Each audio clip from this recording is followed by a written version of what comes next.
Hey, man, the Shark Tank. No jumper. Sharpest, coolest podcast in the world. And today, I have a man who'll be facing off in the lightweight divisional fight against Paddy Pimblett, Manchester, boy.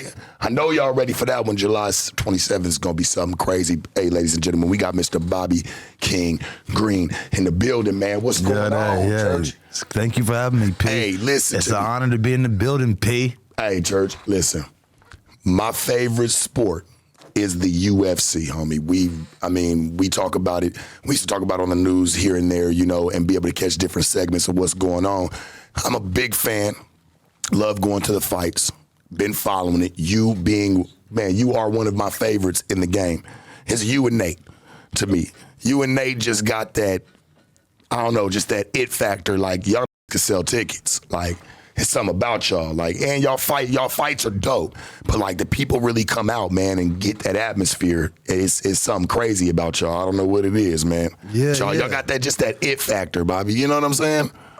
Good. You know what I mean? Yeah. You know what I mean? And we trying to keep some, what is the word, authentic. You know what I'm saying? Niggas be coming and watering the game down, you know? A lot of these, like, Russian dudes and shit like that, they coming in now and they changing the game up where it's like, I don't know, like, how I'll maybe compare it to, like, you and I say on some pimp type, like, niggas is coming in the game and now they sweeten it up and, you know, niggas' boyfriend pimps and whoop-de-whoop, you know what I'm saying, type shit, you know what I'm saying? And so they changing the game. It's like, nigga, we didn't come here for that. Like, for instance, when I take my nigga to the fights with me, we having a fight and we sitting there, it'd be quiet, it'd be like, just people watching the shit. But he a real nigga. Niggas like that, they gonna come in there. They came to see a fight. They seen the niggas go from the shoulders, you know what I'm saying? Right. And so out of nowhere, he'd be like, boo, fight. You know what I mean? And keeping that authenticity. Yeah, authenticity. You know what I'm saying? Yeah. And just keeping it to that point fighter, where, bro. I don't expect you to be a philosopher. You're a philosopher, bro. I'm trying to keep it all. Dog. Hey, I'm trying to keep it all. I feel that. How do you feel about? Because I said it. How do you feel about being like the Allen Iverson of the UFC? Oh, that shit kind of dope. How you feel about that, bro? For real? Because like your style is like you not like a lot of the dudes when you see them come in. A lot of them wear you know, they'll just have the sweatsuits on, a little Nike Techs or something, like some sweatpants on, a little zip up, little windbreaker or something, and maybe some Yeezys at most. You know what I'm saying? Or some Reeboks. Yeah. You actually take the time to put into your style, man, into your character of who you are. Yeah. I feel like I'm like I can wear anything, you know what I'm saying, depending upon the stuff. Yeah. For circuit, first of all, I thought I'll come on your show. I'm coming with a real P. You can't come. You got to come correct, nigga. You know what I mean? Don't get caught slouching. You know, I feel me? love that you respect it, bro. Like, and like even take the time to even acknowledge, like, hey, man, I want to come clean cut. Like, you know what I'm saying? Like, you care. I appreciate respecting that. the show and respecting the man. You know what I'm saying? Appreciate that, bro. I really do. So I need to know. How did they approach you about doing this fight, especially doing it in England, and having the fight be so early in the day? I know, bro. And so for the viewers that don't know, we basically finna fight at 4 a.m. It's going to be 8 o'clock over here, but it's 4 a.m. over there. I've been watching this Game of Thrones lately. I don't know if you know what that show is, Game of Thrones? Game of Thrones, yes. Wild ass show. And so I've been on that type of shit right now where it's like, hey, we finna get up at dawn and go kill. You know what I mean? Hey, wake my coaches up. That's crazy. Yeah, let's get up. Let's go kill these niggas while they sleep still. You know what I mean? Wake up and it's like being a real battle warrior is that no matter what the time is, no matter what the situation is, when it call for that fade. Call for that fade, you know? Right. So if it says 4 o'clock, it's 4 o'clock. If it said 1 a.m., if it said, hey, I need you all niggas to go fight on planet Pluto, you know what I'm saying? Right, you say your ass get there. Let's get it. You know what I mean? As long as the paper right, let's do it. Right. I feel that because it's like, is that going to with the ratings a little bit, it being so early in the morning? Because a lot still be asleep, trying to wipe the coal out their eyes. Everybody over here like a good UFC fight. Normally they'll kick off prelims, 4 o'clock? Main card start about 7. You know what I'm saying? So it just gives people a time. It builds up. It's the end of the day now. People want to see some fights. So it's kind of crazy. Like, I hate those early in the morning fights because there's going to be some good-ass fights on that card. Yeah, you know what I'm saying? And sometimes that happens for us. You're like I think I want to say it's Australia or something like that where it's like that. And we got to get up all super early. But they trying to cater to the American crowd. But I'm like you, nigga. I don't worry about none of that. You know what I'm worried about? Yeah. The dollars. You did? You know what I'm saying? Straight up. The dollars. No, you feel straight me? up. That's what it's about. That's all it's about. That's what it's about. Them dollars. If they ain't making up, they ain't making sense. Have they ever talked about taking you over to Dubai Fight Island? Be honest, I'm okay. Like, They'd love I you low key over there, don't want to. brother. I don't want to do none of that shit. Like, I think it might be cool, but I just didn't want to do that. Like, I was on some shit where I'm like, I'm just gonna fight in USA. First of all, I'm afraid of heights. Like, I don't like planes or none of that shit. I think I'm gonna die every time. I call everybody on my phone. I'll be like, nigga, I love you, nigga. I just want to tell you I love you if I get on this plane. You know? Because I just like, I seen Aaliyah die and shit like that. So I always be like, man, this might be the plane that take me out.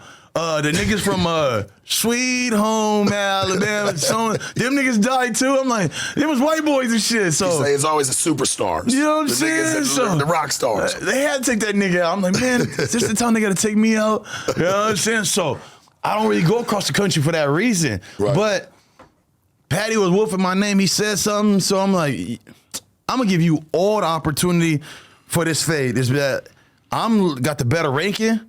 I got the more people are going to view my fight over here on this side.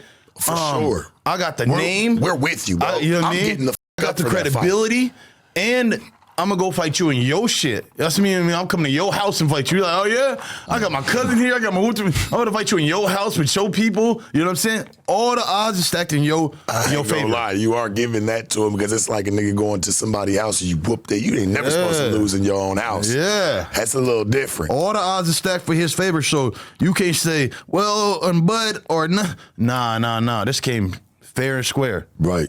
Well, bringing up Paddy, there was an interview that I believe dropped yesterday, interview with the Mac Life. He did an interview and Paddy was, you know what I'm saying, I'm quoting Paddy, he said he's not good. He's got good hands. His chin gone after what happened with Jalen Turner. How do you feel about them? He said comments? that? Yeah, he said that. He said that? Oh, Yeah. shit, okay. He said his chin's gone after what happened with Jalen Turner. Say you got good hands. Okay. So it's like he kind of like complimented you and But he snatched it knocked me right too, back. you know, But he kinda knocked me snatched it too. right back from you. Yeah, it's kind of. See, I'm the type of nigga like Jordan. All I knew is I hear a little something that you give me a little, oh, that's a little disrespectful. Now I'm on your ass. You know what I mean? Now says, I'm on I'm your whooping ass. his ass for that one. Yeah. Once you kind of get there, I get psycho in my head where like, now I'm finna turn psycho where I'm finna try to hurt you. Oh, you on know that what I mean? Mike Tyson shit? Yeah, Because when you click, you click. Yeah. it's But something. normally I'm cool. I'm like, my nigga, it's good. We can fight, touch gloves and shit. What's up? Yeah, it's all good. Ain't nothing. It's all love. But once you say some low key underhanded shit, I be like, okay, let me show this nigga now. So you want to talk? You talking? Just fight the fight and keep it cool. We can keep it cool, you know. But when niggas get to whooping, now it's some personal shit where I put it in my head. And so what he said there, like nigga, first of all, nigga, I'm almost on 50 fights. I really got 50 fights. I had to fight a fight where I got suspended for weed. Back when weed was bad, I got suspended for weed. I had to fight under a name Ray Green. So I fought a fight there. I got another fight and an amateur fight. And so I got 50 fights. Hey, bro, he's like, yeah, man, for smoking weed, but you know that shit's good now. So y'all niggas, y'all niggas can burn. I got suspended twice, I think, for weed, maybe 2 or 3 times and shit with my bad ass. I You know? to ask you to chime in on that one. Do you feel like that affected your career, like just your mission at all? Taking Your purpose for all of I this. took 6 months, then a whole year off. You know what I mean? That's a lot of time for somebody, especially UFC, because y'all got to keep them shits kind of rolling if you want to make some serious coin in that shit. You know what I'm saying? This ain't like boxing where nigga can fight once for 3. You know what I'm saying? One time for 3 in 3 years and make $100 million. Exactly. That's the point. It's like, bro, like, And it's more brutal. I saw this shit. Like, first of all, them niggas make millies and they still go broke. Tyson had $400 million and went broke. You know what I mean? Don King had a lot to do with that, though. Yes, but Don King whooped the brakes I don't off of care if Don King took 80% of it. So what's 80% of 400 million? You know what I mean? So half of that's 200,000. Until we take 10% from there, that's 40 grand. So 40, 80, 120 on top of 5, on top of the 200, which was a half. He still got 80 million. Yeah. That's still something I may not even touch. That's something that you still, I get you know what you're saying. I get what you're saying. And niggas still f it up. Niggas, basketball players that still have money. What the f am I gonna do? You know what I'm saying? And I'm not getting close to what they get. So I have to be smarter with this shit. And not to interrupt you, but this game is it's a tough game to play, bro. Like, don't know the type of damage that happens to y'all, like, and the toll it takes on your body, not only that, your my brain. Nigga, how long that nigga gonna be around? The nigga gonna be around, the average nigga, like 2 years. He'll come in this game 2 years, he'll fight 3-4 fights and be done. Maybe you can get 5 in 2 years and be done. And so I saw that and I'm like, all right, niggas went in, they went out, they ain't got nothing to show for them, they done. And so how am I gonna do this shit differently? I gotta run the game my way, because the way I came in the game, I didn't come in like them. Like every black man that came in the game, they all came in with clout. Rampage came from Japan. Rampage, he had all Japan. For sure. Kimbo had all the internet. Yep. From all the backyard fights. Yeah, John Jones had all the wrestling community. You know what I'm saying? Yeah. I remember when he they all had this different clout and stuff. So when I came in, I came in out the mud, you know, putting pennies in. They call me Mr. Short Notice. I fight all these niggas on short notice. So say this. Say you and that nigga supposed to fight each other, right? You the main star. He pull out the fight. So they still got to get a fight for you. So then they call me, because it's last 2 weeks, maybe 3 weeks left. They call me and say, hey, Bob, can you feel it? I'm like, yeah. I'll put the blunt down, go get the training and get ready. But now you hear the word. You find out, I'm fighting Bob. Oh, shit. Yeah. You pull out the fight now. You're like, that's too tough a fight. You pull out. Because you going to really make them fight. And, back to, black UFC fighters, because we definitely got to put a magnifying glass on it. What do you feel about people crossing over, like how Tyron Woodley did with boxing and Francis Ngannou crossing over? Like, do you feel, and these niggas were stars, especially Francis. Francis was a star. What do you think made him cross over? You think it was a bigger payday? Of course. Because it even shows you that not even being the champion got him a bigger bag. For him, there's only a few niggas. There's only a few niggas that Dana put spotlight on. We got to keep that real. That he's gonna make sure them are his golden boys. You know what I'm saying? Conor McGregor being one of them for the longest. So you got to still make your way. How you gonna make your way? How you gonna make your bread? How you gonna make yourself stand out? How you gonna get that, appeal for yourself? You make the dollars add up. And so, like, Francis got away. Tyron. Yeah. You know what I mean? But Tyron, like, I feel like he had a bad fight, where at least he won that fight. Now he's up. It just made him look bad, you know what I'm saying? So, but again, being a complete fighter, Francis is more closer to a complete fighter in terms of with the boxing part. Tyron didn't have that part. So when you make that transfer into that world, they got slapped. You know what I'm saying? But more so, what I'm trying to really get to is, like, niggas don't be getting, like, how hard it is to get in this game and get this money out this game. We talking about the money, P. We talking about the money. That's what it all end up to. Yeah, you got to have fans. You have all that ratings and stuff. But the money, nigga, what you going to do to take care of and get something done? You need some money. I'm glad that you're here, right? Because I got this. It's been a lot of speculation on this title. What do you feel about the BMF title? What do you feel about that? Circulating in the UFC. Do you respect it? Is it something that you respect, or something that you're like, it's a made-up belt? How do you feel about the BMF title? And even though Max holds it right now, but so first of all, Nate made that belt. Nate's like my big cousin. Yeah, you know what I'm saying, it's my OG. Yeah, and so Nate made the belt. He was coming out there being the best. What he was saying was the niggas that really be out there doing that shit to the fullest. And really gonna stand on that, And it's a lot of y'all niggas that ain't gonna do that. They tough, don't knocking them. Yeah. But it's levels to this shit, Like, some guys ain't willing to take that risk and make that happen for the audience. Yeah. They just trying to focus on the win. Right. They just trying to get the W. Right. And if that's cool what you focus on, but I'm focused on a legacy. I'm focused on niggas that watch my fights from here 10 years from now. You know what I'm saying? Not just no one night. And you can go back and look at all my catalog. I probably say one on fight I don't like on there. Yeah. Besides that, my shit be going. Bro, I ain't gonna lie. You have had some brutal fights. And I believe there was a BMF fight that just happened between Justin Gaethje and Max Bless Holloway. What was your take on that?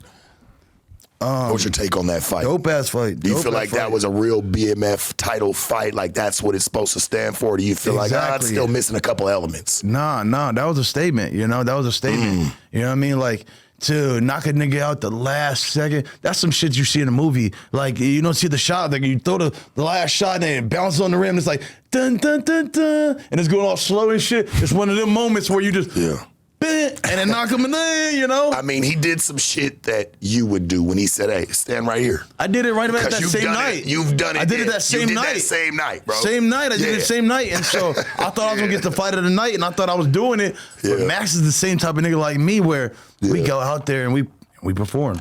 I ain't gonna lie, bro. Do you? I look at the title, the BMF title, to speak on it briefly, as a real belt. To me, that's something that's fought for in a different light. When you hear a BMF title fight's gonna happen, I think it sparks the fans in a different feel than, it's another title fight. You know what I'm saying? BMF is the baddest motherfucker, and everybody that I've seen fight for that belt so far, which it hasn't even passed hands too much. It's something new. It's an honor. It's an honor, but have fought for that shit. It's monsters. If God bless me, I'll fight for that too. One day I'll fight for that too. I feel like they should move, and this is my honest opinion, and I feel like there should be a BMF title for every division. Because there's some guys that might not be able to move up to that weight, or there's some guys that may stay under. I think that there should be one for at least three different weight divisions. You know what I'm saying? We should have at least 3 to 4 different weight divisions have that BMF title for the ones that we know that's really kicking ass down there. Yeah. What do you think? Yeah. Talk to me. No. I'd say no. There we go. Come on. There can only be one BMF. Don't get me wrong. There's some dope, but there's only one guy that gonna stand out. Hey, at the Players Ball, they gotta pick one. Yeah, you gotta pick They gotta pick one. You gotta pick one. But what if there's some guys that won't cut it for that weight class though, but are still dope? Are we supposed to still throw them in there? Like, I don't get how that would even work, That's why I was like, move that title at least in a couple different areas. You know what I mean? Especially where there's stars at. But I see what you're saying. But see, what Max was saying is, if you're a true BMF, he'd fight anybody at any weight. And so it makes me like that title even more when I sit here and talk to you about it, like, and break it down. It makes me like it. You'd meet halfway, we'd meet half. We'd meet this way, we can meet, Yeah. It's a BMF. This ain't about nothing else. This is about some real, who's the toughest son of a bitch. Bro, I feel like that's one of my favorite titles being fought for today. It ain't even really any of the standard UFC titles. You know what I'm saying? When I hear a BMF fight about to happen, and that's why I like to talk to you, because you're a bad man.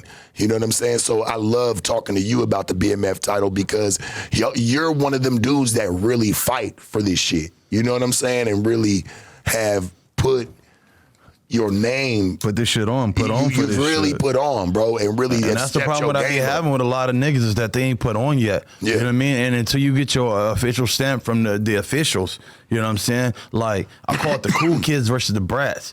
But it's you know what I'm saying? It's the niggas that's in. Like, or another way, even if we was in a classroom, it'd be the niggas that be in the back room over there powwowing and shit. Like, we over here, and we getting picked on by the teacher and shit, because we trying to look at the girls, and we trying to do what boys do. Right. And then you got the kiss ass over there, teacher. He raises his hand all the time, teacher, and so. So those are those guys that getting all the privilege. So you feel like this is the battle. UFC is the battle between the haves and the have-nots. Is that where that stands for you? Like, it's the haves and the have-nots. And what that have is? Thunderdome. You know what that have is? That have is that Twitter following or Instagram, that following shit. You know what I mean? They got it, and so if you don't got it, you're not official. That's what they trying to tell me. But I'm like, nah. It's about, if you put your blood, sweat, tears in this, and you've been around this motherfucker enough to have a say so, y'all just got here. Y'all are like 3-4 fights in this motherfucker. Y'all just got here, my nigga. Come talk to me in about 2 years and see if y'all niggas still around. Yeah. You know what I'm saying? And see who can stand the test of time. Yeah. If you really been through this shit, right? You really been tested. Like, y'all be, y'all was on Kelpie head. You ain't been tested, nigga. You gotta be tested. You know what I'm saying? You gotta get tested, nigga. When I was coming up, bro, I did. I've gotten tested, like on the blade. Shit, niggas that knew me will sweat my bitch right in front of me and be like, nigga, I'm sweating her. Shit, that was the game. So I looked at things. I got a whole different outlook, homie. A lot of niggas play this shit Army style. I play it Marine style. You feel what I'm saying? It's really the few. It's not a lot of people that play what I play. Talk to me. I'm a little disappointed. And I'm not in you, but I'm just disappointed because I thought, all right, we had the great Kevin Samuels die.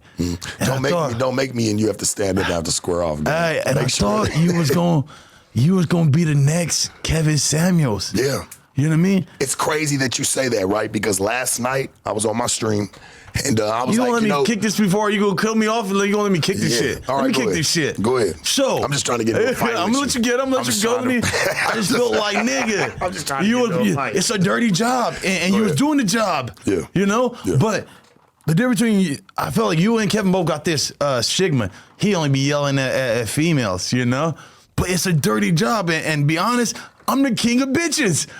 Somebody got to do the job. Yeah. Somebody got to do the job and get the in line. You know what I mean? Most definitely. And I'm not even saying check these hoes and be yelling at these hoes. No, I'm just saying, be honest. Our women are a little wild right now. You know, that's why we got the passport bros and niggas trying to get up, because our women, they're wilding out off this Instagram shit. So maybe we get somebody that could bring them a little bit more down to earth, and you could tell them, because you've been dealing with women. You know how to talk to them. Man, for damn near 20 I mean? years. And you know what I always say, Bobby? People try to, No, yeah. I just want to make sure you got it off your chest. You know what I'm saying? Because I know the next one, I'm gonna be like, Bobby, what you talking about? Let's stand up, Bobby. You got it. Let's just square. I ain't never been in front of a UFC fighter. That's Don't new. do that to yourself. Don't do that. Hey, I look at it like this, bro. People say Sharp hates women. Bro, that's not true. I've dealt with women. I dealt with women damn near professionally for 18 to 20 years, dog. If I hated something like that, I don't think I'd want to be around it like that. You know what I'm saying? And any woman that I've ever sat down with, I've always, it's something in my mind that I see better in them. You know what I'm saying? And I feel like shit. Maybe they just lack the game of it. So I just try to deliver it. I see what you try to do. I try to deliver that to them. I think somewhere in there. It still works, because you know what? They all most of them have stayed in touch with me. Shit, hell, some of them done thanked me. You know, so I know the difference between you two is? Thank you, bro. Kevin will shut the fuck up and just sit there and let him talk that shit and look how stupid she look. Mm-hmm. You gonna go like the pimp version and check this bitch. Mm-hmm. Hey, whoop, and now you look like you getting loud and like here. But really, nigga, that's what we gotta do. It's a dirty job. It's a dirty job. You know what I mean? And niggas is judging you upon the job. And nigga, y'all don't know how about working this job and getting women to listen and understand when they got this shit in their head. They got it in their head this way, my nigga. Hey, man, there was one thing I always fought for, baby, and that's to speak up about shit for real. I ain't ever gonna bite my tongue, church. That shit hurts. You know what I'm saying? So I've always been a firm believer of just speaking how I feel about things. And when I sit there with a chick, or I sit there with chicks, like I said, I always see something better in them that they may not see themselves, because sometimes we can lack game. And nobody will tell you nothing to try to move you to the next ladder. At least if I tell them, right here, whether they accept it or reject it, Bobby, at least they were told. They can't never say in their life that nobody never told them. You can't never say that, even if there's one person you've been told. Whether you accept it or reject it at that time. And I feel like that's been my job. That's been my goal. I get that. But more so like, but they gonna say, I didn't hear it. I didn't get it. I didn't hear it. I didn't hear it. I wasn't listening. That's why it's recorded. That's why it's recorded. That's why they can go back and watch it for years to come. It's stapled. It's right there. She can go back and she'll still be getting took to school through her own interview. I just want to see you still stay on that, bro. Like, I feel like that was your real lane, and you have a great lane over there too. You can do a bunch of different things. But I'm saying that lane was dope, where we done lost Kevin. Now we need somebody else that's going to talk to our women. You know what I mean? And give them some game and some real game, and like, because it was me, Kevin Samuels, Andrew Tate. That's who it was. That was the three in this shit that really moved like that. People can sit there and talk all that shit they want to, but my name was never ignored in them conversations. You know what I'm saying? Like, it was me, Kevin Samuels, rest in peace, and Andrew Tate. I just spoke on this last night. But it's crazy that you brought that up. Andrew got a little tangled up, so he had to take a little break. He had to take a little break. He can't get in the mud. Like, he can't get muddy. He had to take a little break. You know what I'm saying? He had to take a little break right now. So, but that's still my nigga, though. I hope, like, he get through. I hope everything that he's going through is some bullshit.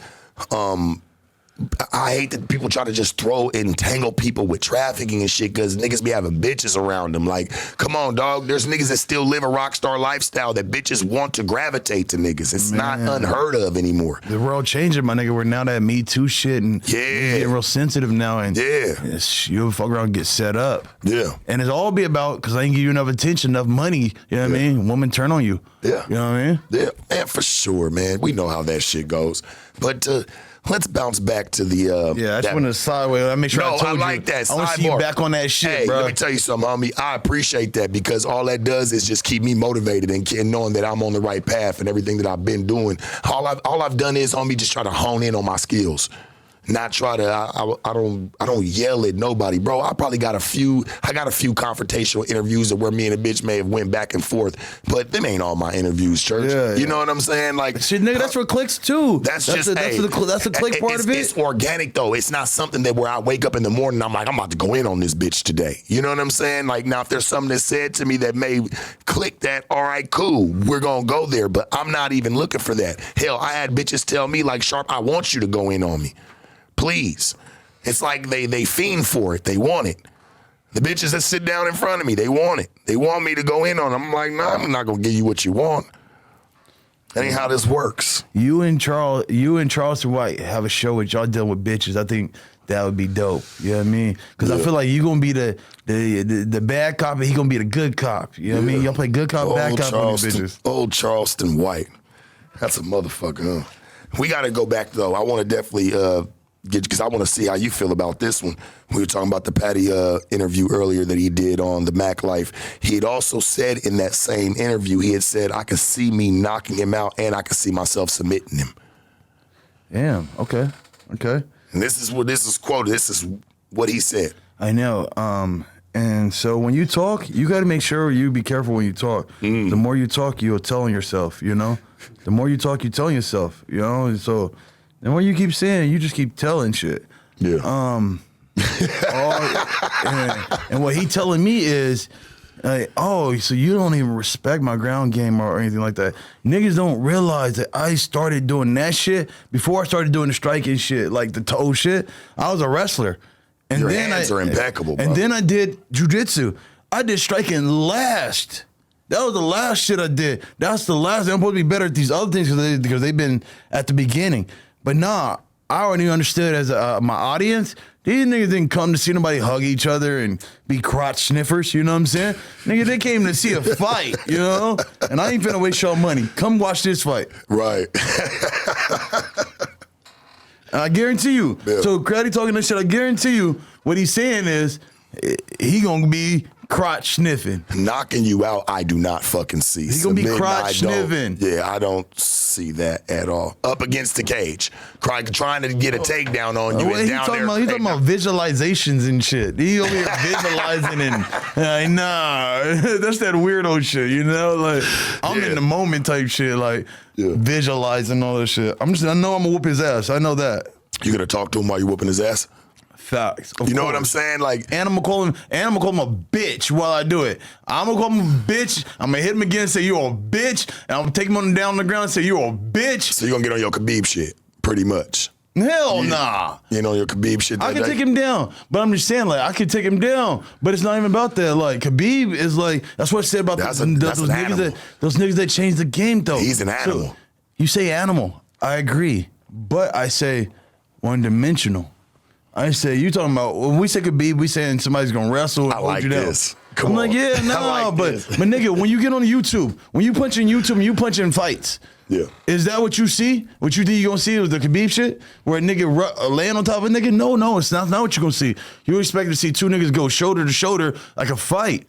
That's what I plugged into YouTube, so that's what I'm thinking I'm going to go see is a fight. So that's what I'm going to present, guys, even though I could wrestle. Let Paddy keep talking. He gonna talk his ass. He gonna dig a grave with his tongue. I love that, bro. So you saying I got to talk to you about that? So you think Khabib, the Eagle, Nurmagomedov is a one-dimensional fighter? Has no other type of game. I mean, his ground game we all know, bro. He's unbeatable on the ground. But you're saying that's all that he has. Elaborate a little bit. Yes, one-dimensional. One-dimensional. Yeah. And there's a difference between being a complete fighter, meaning you can do it all. I can do it all, and I've shown I can take guys out, and I've shown I can wrestle, I've shown I can tap motherfuckers out. I can do all that. But at the same time, like, man, that shit low-key boring, so I don't do that. But with Khabib had a lot of boring fights, and that's why he wasn't getting pushed like that. But then when he got to a point where he started doing that same things he was doing to those boring guys, he was doing to the highest class guys, which made it like, oh, shit. That's what he'll just maul you. So he's dope in those aspects. I'm not trying to knock the nigga. He'll maul you. Yeah, I'm not trying to knock the nigga. But what I'm more so saying is like that style isn't that great to see. But if I ran a style, I'll take a nigga down. I'll be bing, bing, nigga. You know what I mean? Slam a nigga, boom, boom, boom. You know what I mean? Feel like Khabib did that to Conor? Nah, he didn't. He did a whole. And to be honest, I think he threw. If we can go back and watch that fight, I think he threw about 4 punches. He mauled McGregor. I know. Yeah, he grabbed me and he hit him. You know? He was telling him, let's talk now. Let's talk. I feel like he was having a conversation with that nigga. Said, hey, let's talk now. I get it. That also, it looks G from that aspect. Does. It is G. It is G. But like real G shit is like, all right, you say that. But like Conor was saying it like, meet me in the center type shit. I bet you're gonna be shooting on me. So now you saying you could predict what I'm gonna do. You saying that I'm not man enough to meet you at what you're best at. Yeah, you're right. He didn't have hands for Conor. That's what I'm saying. No, you're what right. We're saying. Like, yeah. So we're he saying tried. one-dimensional. He tried. So we're saying one-dimensional. Yeah, okay, but he tried. He tried to stand up with him. Same thing with Tyrone Woodley. I can tell you. Tyrone Woodley crossed over one-dimensional, and it got exposed. The same thing with those guys when you're one-dimensional. Yeah. You got to be able to be a complete fighter. I like how you broke that one down, though, on Khabib. That was cold because Khabib is, he left a top dog. You know what I'm saying? And that's what he's looked at in a lot of people's eyes. But it's dope to hear another person who comes from the same game, same company. Yeah, we respect that nigga. Shit, but at the same time, a nigga just like, it's how you do it. Mm-hmm. It's how you do it. Let's go back to your game. The niggas could do it a certain way, and you'd be like, okay, yeah, that's cool. But you wouldn't... Bitches, you didn't plan it out like that, and you didn't have the plethora. I didn't see all that. I saw, yeah, you moving. Yeah. And that's what we're also saying, like the same thing with Khabib. Like, he winning fights, but I didn't see it like, him knocking shit. I didn't see it, not one fight where I'm seeing him knock shit, you know what I'm saying? That's what we're saying. And then you want to see him put somebody to bed. Like, put him to bed. Don't make him tap out. Don't do none of that. Hey, put him to bed. But let's look at this, though, too, though. Khabib's so cold that he could do this.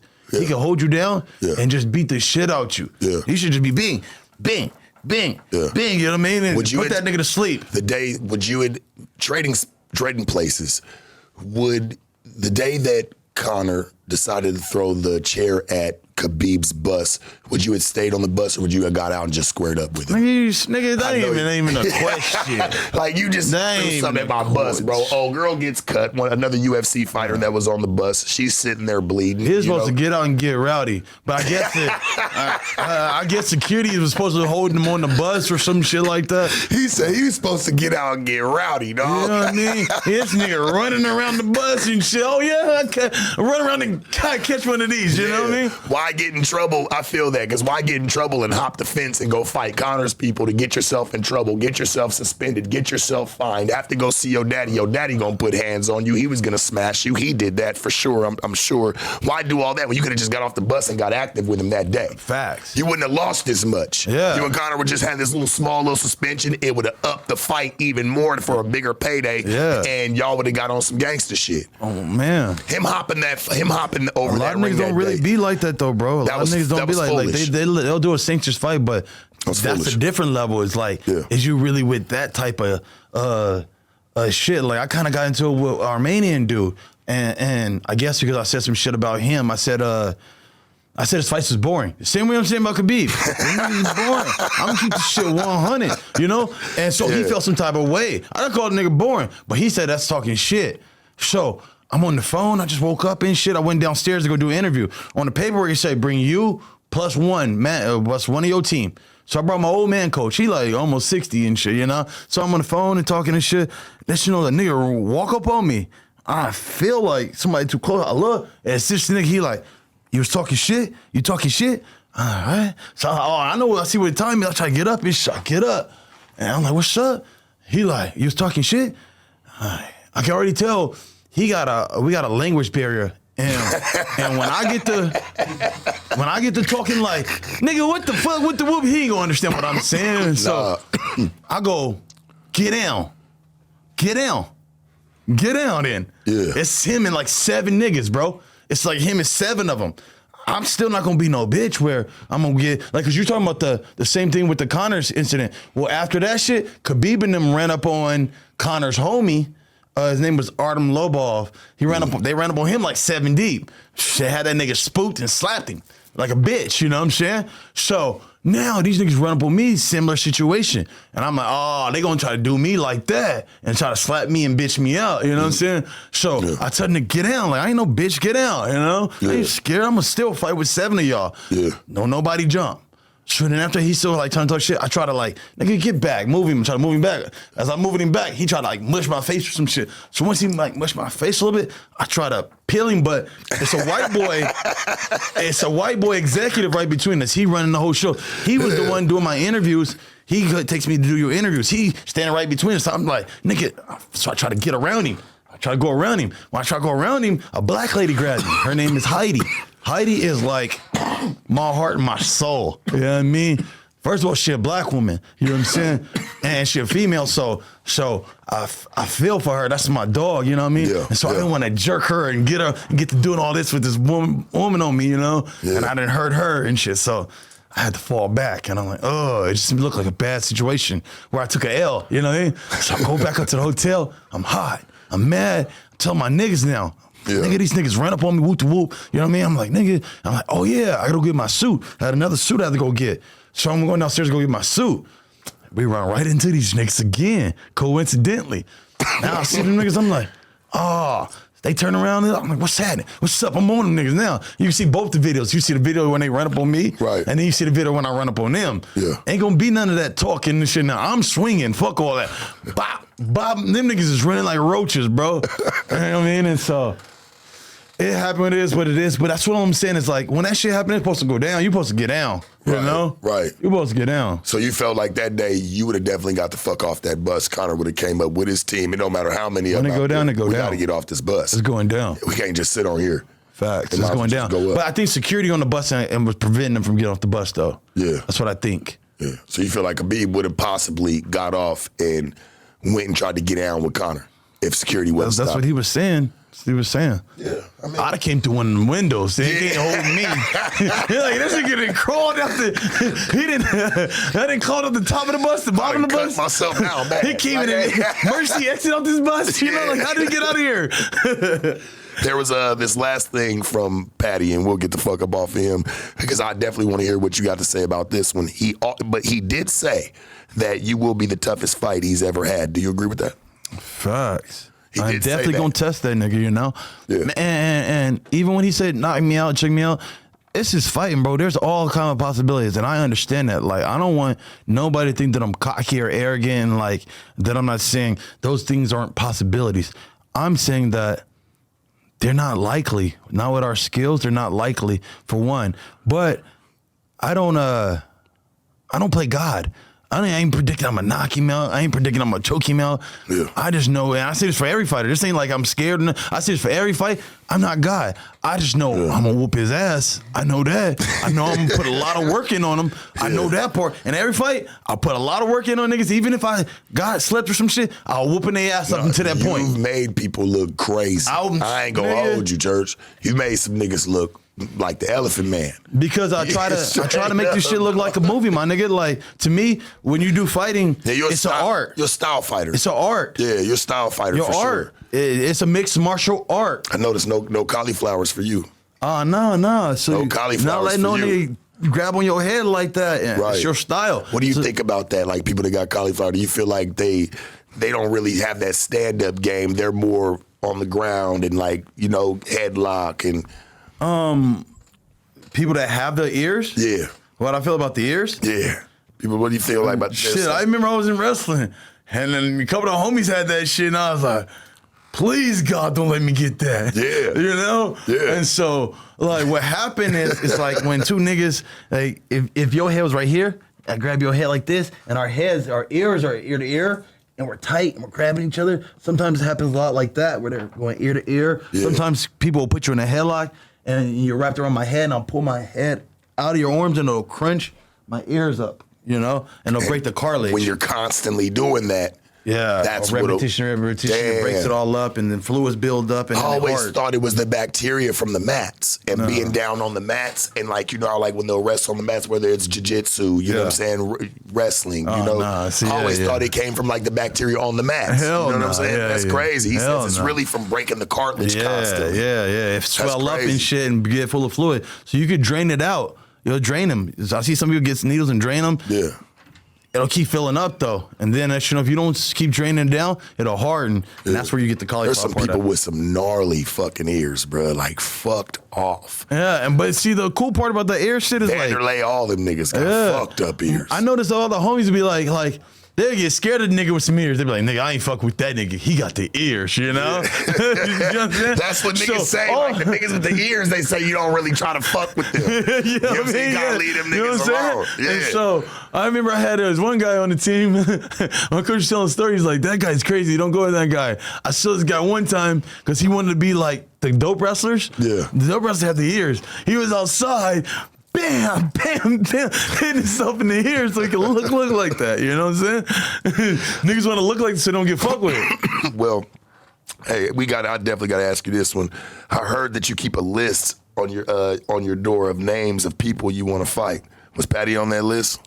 So no, what I was saying was, back when I was younger. Yeah. When I was younger and I was coming into the fight game, I had just met my little white dad. And he came over to my house and shit. I was staying with his little white family and shit. And he came in my room and he was like, what's that? And I was like, oh, it's just this little list. I had a list of all these fighters. Like if I was running around the city and I was moving around and somebody said your name, what? Nah, they say he the shit. Yeah, he the shit. Okay, I go home and put him on the list. Yeah. Any nigga around my city, around my area, San Bernardino, Rialto, Fontana, Moreno Valley, Riverside, any around that area like that, I hear, oh, okay, I write them down. And then I'll be like, oh, they talking about Utu. I write them down. And so I had a list like that. He saw the list. Is that all the niggas that they said was the shit? I go after them niggas now. I try to go find them and go fight them. If you say he the shit, and I start beating him, then I must be the shit. You know what I'm saying? Right. So I take all them niggas out. But low key, them niggas found me without me even having to find them. I used to walk around with belts. After I was a champ, I had like 4 different belts and shit. I used to walk around belts on me, and then they would find me like, who are you? You know what I mean? Because they feel like they the shit. Yeah. Them niggas that run up on me like, hey, where you get that from it? And what's up? And where you? And I can tell the way they look at me, they think they hard. And I ask, hey, who was that? And they be like, oh, that was Utu. Okay, write him down on the list. you know what I mean? And I'm whooping all these niggas' ass out, and I got all the niggas off the list. I got all the niggas off the list. Every time somebody acted up, oh yeah, I got your The last nigga that was on my list was Tony Ferguson. Tony Ferguson, he's in the UFC too. You know what? Listen, Akakui. Yeah. Akakui. I mean, Elku was around the area. Hey, look, used to be considered the boogeyman. Is not that anymore. I don't know what's happened to him and why, like, and I definitely want to hear the story, like, with him, but, like, that dude used to really be that nigga, boy. So he was on the list. And he was on the list. Fucking 10 years been on that list, you know what I'm saying? Yeah. I don't even thought, because he went up to 170 for a second and he came back down. And so, like, I never thought I was going to fight the nigga, but he was on the list. Now, the list got changed up now to, like, now that I'm in the business, I already got rid of every nigga on that list, and I already kind of got the hit list out the way. Yeah. And now I'm just kind of like a happy kid, just having fun. But now I took it like any nigga that say my name. I love this list. This list is dope, bro. Any nigga that say my name, he get put on the list now. I go, oh, he said my name. Because I take that personal, like, if you say you want to fight me, maybe it could be just because you're like, oh, he's a dope fighter, I want to fight him. Yeah. But in a way I took it like, nah, you feel like you could beat me, you know? Yeah. You feel like you see some holes in my shit, you know? So you feel like that, I take that personally. We got to fight each other now. Yeah. You go for that one. You say you don't care if it might be a year from now, it might be 2 years from now. You say some people have came just naturally, some you might have had to go grab and go tap on their It ain't shoulder. gonna be on your time, but it's gonna happen on my time and at the right time. Yeah. Tell me about Tony. How'd Tony end up on that list? Tony was just a man around the area. Like, not no beef or nothing. Yeah. Everybody was talking about this Mexican kid. He was whooping. And I'm like, what? He went on the list. You know, he was the Ultimate Fighter. When I started seeing him get all this shine, I'm like, oh man. Yeah. So I started watching. I'm like, man, I still want to fight that guy. I hate that guy. But no beef or nothing like that. But there are other guys that like I had beef with. Like there was a guy named Crazy Horse. You know who that is? Yeah, Crazy Horse. You know who Crazy Horse is? Yeah, I know Crazy Horse. He used to backflip off the fucking after every fucking fight. Yeah, that's a crazy nigga. That's a crazy nigga. I knocked that just nigga a regular out. hood nigga. I knocked that nigga out. Yeah. You know what I mean? But that's my nigga though. That's my nigga though. But like I said, so like Crazy Horse, another nigga. So I'm walking around with the belts and shit. Crazy Horse knocking nigga out. Yeah, I'm talking to Tito Ortiz in the crowd, and all of a sudden the spotlight. Blind used to wear the blonde hair. Yeah. All of a sudden the spotlight is on me, and Tito kind of like laughing, like, look. And this nigga talking shit to me in the cage, so I put him on the list. You know what I mean? I knocked that nigga out later on. You know what I mean? That's how it goes. Crazy Horse used to talk shit.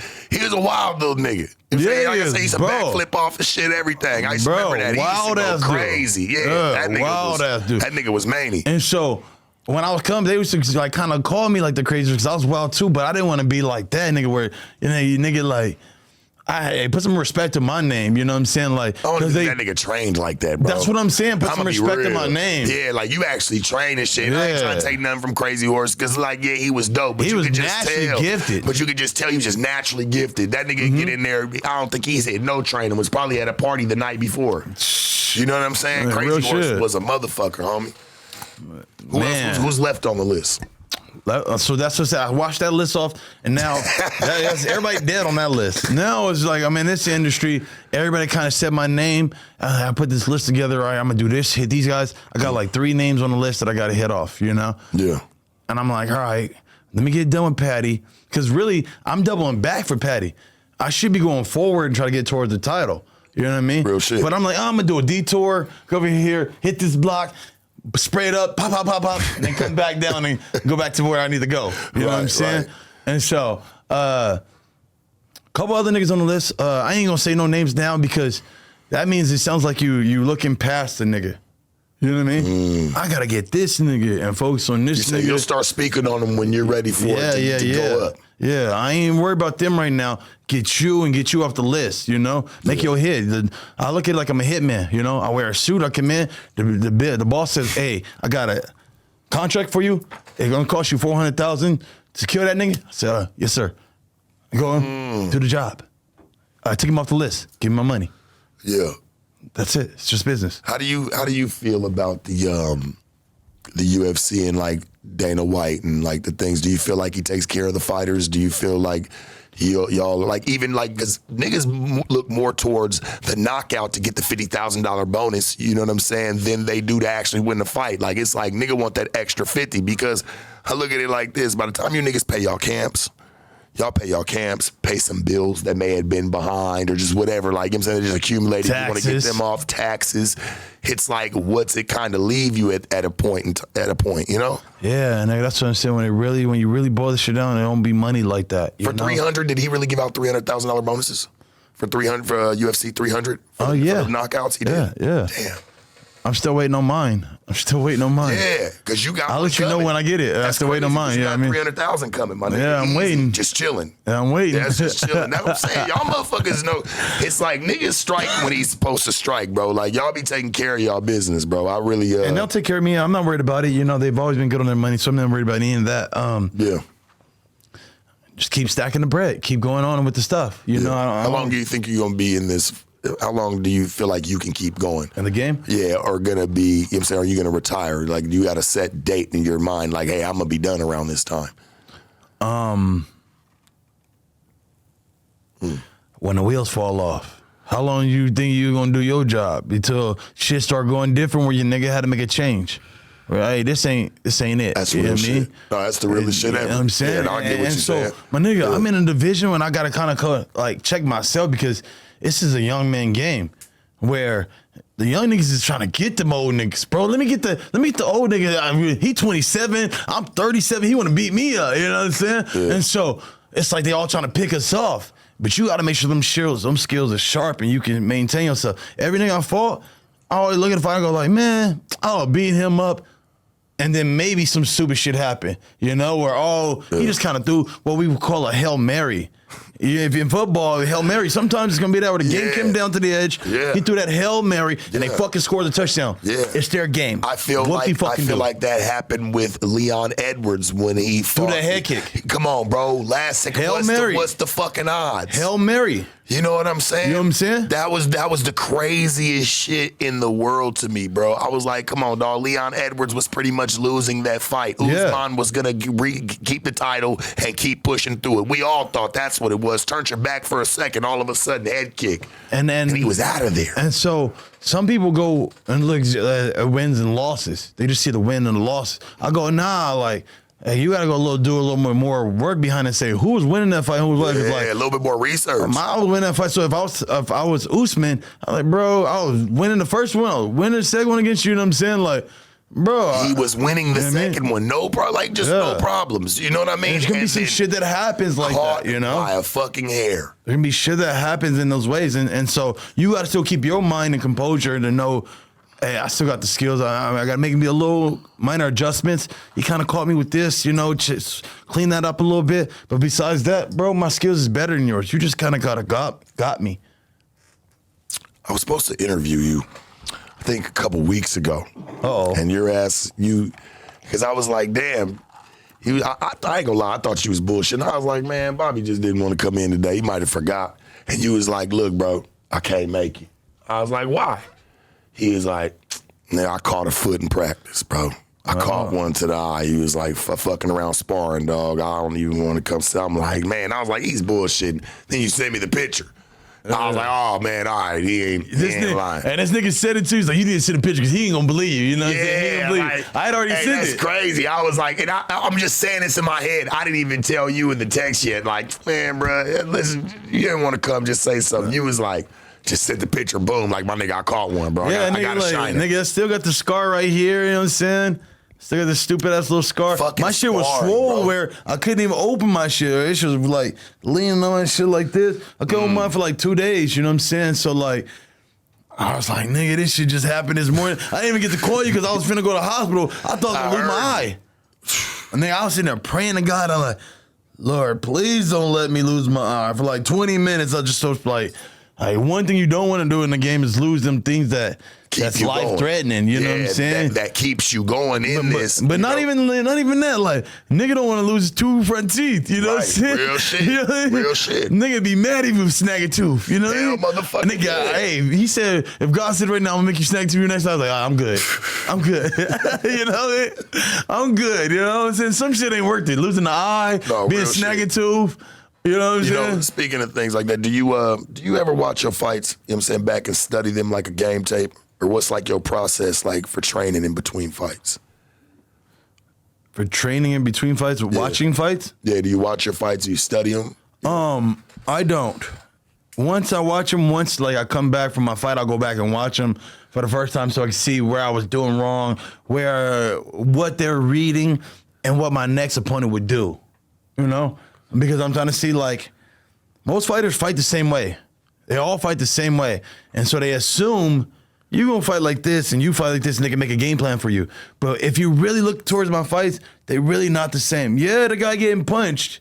Or yeah, he getting hit, but it's not the same attacks that I'm doing the same time. You know what I mean? It's like a fucking Pokemon. You know what I mean? Like, I got different attacks. Yeah. I'm from this side, I'm big you up, big you up. That's from this side, I'm doing this. And then sometimes I'm kicking you, but what kicks am I using? You know what I mean? I'm using all kind of different attacks, and people can't guess those things. So whatever he's training for, I feel sorry for him. He ain't going to be able to catch up. Like, the shit I be doing is just, I'm going to change it on the fly. Once I realize how he fights, I'll change it. I'll call audible, like quarterbacks and shit, they call audible. Like, nah, I know our game plan was to do this, but most fighters can't do that. We're like, hey, I know we were supposed to be, hey, I'm going to be real close to the fight the whole fight. That was the game plan. But now, oh shit, he got an answer for that. Now what you going to do? oh, keep doing the game plan. Nah, you got to call audibles. Nah, I'm going to do this now. I'm going to do this. So you practice pretty much 3 to 4 different game plans for just one fight. It's not really just go, because there is a lot of fighters that'll go in there and even though they're getting their ass kicked, they just keep doing what they were trained for in that fight. You know what I'm saying? To fight this person. I'm 3 steps ahead of you. I've trained to do this, and then I've also trained for what you gonna do to me and I know, because I know your game. You don't know my game. You think, oh, he's a boxer, you know? They don't even know that was the last thing I learned. I learned wrestling, jiu-jitsu, Muay Thai, karate, and then I learned boxing. Your boxing game is cold. I ain't gonna lie, bro. You do be putting hands on niggas. Your fights are exciting. If anybody's ever watched a Bobby Green fight, your fights like, nigga be like, oh shit, these niggas about to, because Bobby Green about to put on a show. It's about to really be a spectacle in this motherfucker. Somebody about to get touched. I really appreciate that. To me, it's like, real shit. bro, I mean, to me, it means something. That means something to me, bro. Fights, bro. You know what I mean? Because like, I want to put that stamp on it every time that I'm coming out. You can put the stamp on it, the guarantee that it's gonna be a good fight. That you get your money worth. Because I don't want niggas waste their money. You know, we about that money.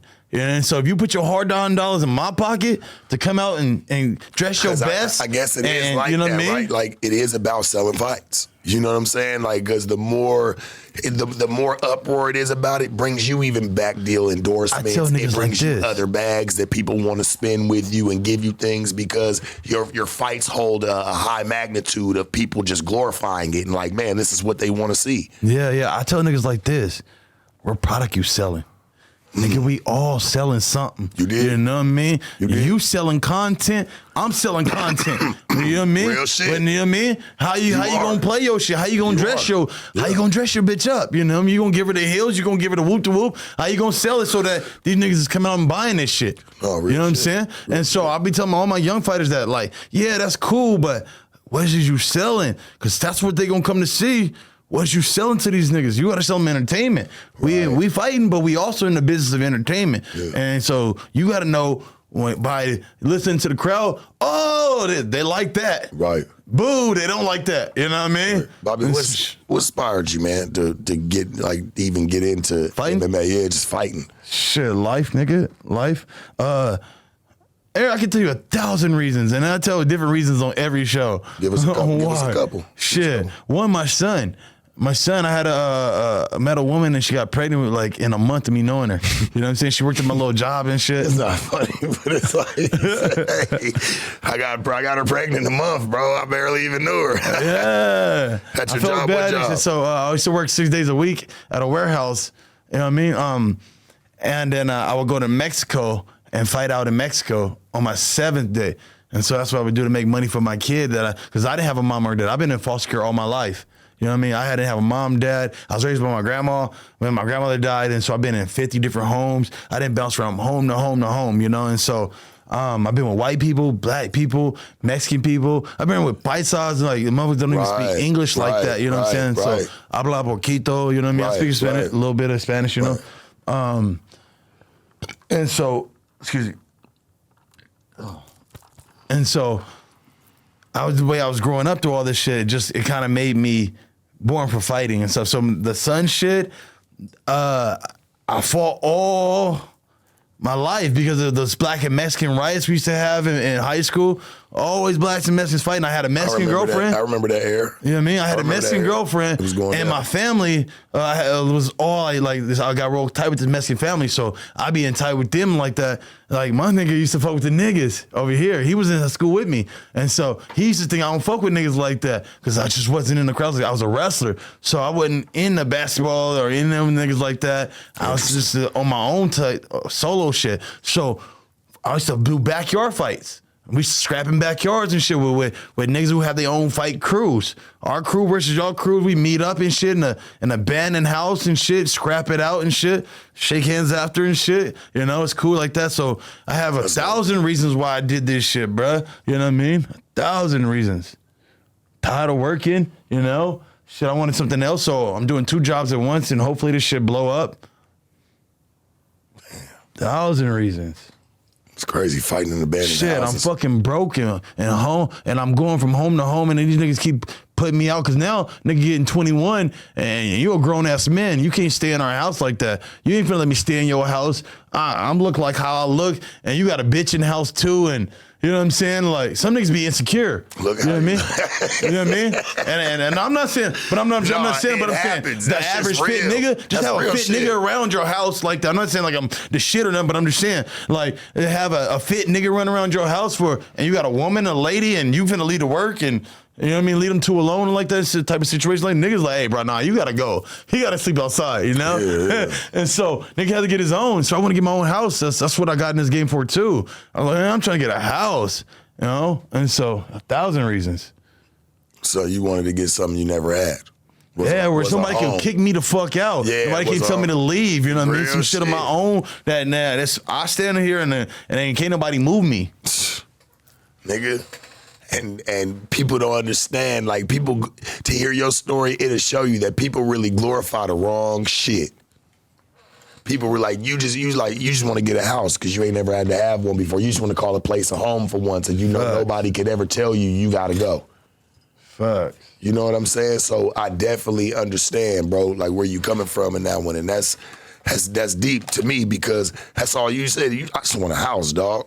I just want a place I can call home. You know what I'm saying? Not even, you went from home to home, bro. Nothing was ever your home. Let me break the cold part about done. So finally the nigga, all I want is home. I start doing this shit. I'm turning this shit up. You know what I mean? I'm starting to win shit. You know? I sent enough money. I made a little girl and shit.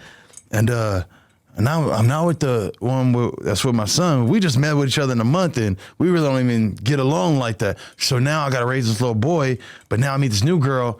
And then, you know, she get pregnant. So now I got to get a house for her and so we get a house. I spent 25 down, put 25 down now. This is like 10 years ago. Put like 25 down on the house. Yeah. I paid 5 on her credit because she had credit. I had no credit. Doing this shit, bro. I be like, you like, bro, I've been trying to make a way out this shit. Been trying to do this shit, bro. This ain't nothing I cleaned new. the credit off. We get the house and shit. I put another 18,000 down for the year to make sure she good for the year. So she ain't ever got to worry or had no worry like, hey, we gonna be able to pay this bill. You know what I'm saying? So the year's paid. She's a nurse. I'm a fighter. We making this shit happen. But then we break up. Since I put the house in her name because she had the taxes, she took the house from the nigga, you know what I mean? And got my baby in the house, you know what I'm saying? And now I got to start all over again. You know what I'm saying? Start all over again. That's what I said. I'm a real nigga. I've really been through this shit. My shit like the pursuit of happiness type shit. You know what I mean? That's my movie where I'm trying to get to the end, nigga then failed and You know crawled what's so up crazy? and failed and crawled. What's up? You telling the real. That's crazy. Like, and I only say that because, bro, me and you, we a lot alike in them departments. Like, Nigga, I know, bro, I've lost a lot. Nigga, I know how you gained a got lot. here. Like, nothing. I'm gonna tell you this, bro. You didn't get here easy. No, hell no. But I'm gonna tell you this, bro. I had to never, church. You can't never attach yourself to nothing. Like, don't attach to nothing. Everything can go because you can always get it back. I always notice I never like played tug of war with people over shit. Like, you want to take that shit. You know what I'm saying? I'll go find some more shit. Yeah, because me more. sitting here playing with you over that's going to make it probably some more months, some more time. I got to deal with you. Or bigger risk. I'm like, we try to kill each other over this shit. Yeah, you know like, what I mean? Fuck that shit. Like, have that shit, man. Like, I'm going to get more. I'm going to go get something better. I've really always believed in the mission. Maybe it's because I came from real fucked up situations. You know what I'm saying? And having to, nigga, sleep on flows. I've done all that, bro. Having to really, nigga, make a pallet on the floor. I know, my nigga. You know what I'm saying? Like, nigga, I watch your story and I'm like, okay. I've been through some shit through this shit. And that's what I tell you I respect about you is that you didn't been through it all to get here, nigga. You didn't get here by no mother. You got with that slick tongue of yours, you know what I'm saying? Talking that game and rubbing the right shoulders and being a solid nigga got you here. You know what I'm saying? Straight the fuck up. Can't nobody say I ever robbed them, stole from them, did bad business with them. Nothing, homie. I've always been like, when it comes to the streets, I always believed that my name has to be solid because a nigga could lose all this shit tomorrow, right? I still want to be known and still be able to be respected in the streets because a nigga can always go back to that, homie. They gonna always respect it. Nigga know how to go get a couple dollars over there, always. You know what I'm saying? Yeah. So I just try to keep myself thorough, my nigga. You know what I'm saying? And never really just change up for the industry per se. And I feel like you're the same, like even with the UFC. That's why I be saying like, bro, you the Allen. I said that. Nobody else, nigga. You the Allen Iverson of the UFC, the flashy but stylish fighter. You know what I'm saying? Like you said, and that's a complete fighter. I'm trying to get the You taught me something about what a complete fighter really was today, and even sitting there debunking some of the, the Khabib Nurmagomedov situation, like kind of like brought some light. I'm like, damn, because I was ready to really like argue you down with that. I'm like, well, what are you talking about? and the way he broke it down was, he's like, bro, what else do you get out of Khabib? Are you getting an exciting fight or a fight he's going to take this nigga down to the ground? He's going to submit him, and the fight's over. You're not going to get any style out of this. It's not going to be anything like, oh, shit, I didn't expect him to do that. It's Khabib's going to stand with you for a few minutes. He's gonna spar with you for a few minutes, and once you kind of get the best of his chin, he's grabbing you. He's grabbing you, dog. And once he gets a hold of you, he ain't letting go. And that nigga do not let go, bro. And so more so that part, but more so I was going to tell you this part, too. I was saying, I understood where he was coming from. I'm a big fan of yours, right? But I'm also a big fan of academics. And I see you niggas and got sideways with each other. I'm like, nah, not my niggas. And I'm listening to Ack talk, and Ack's talking his shit. You know how Ack be. And so he's talking his shit, and I'm like, damn, this ain't the look, Ack, And it's like, he tried to kick you down. Like, oh, you a pimp, you a woo-woo.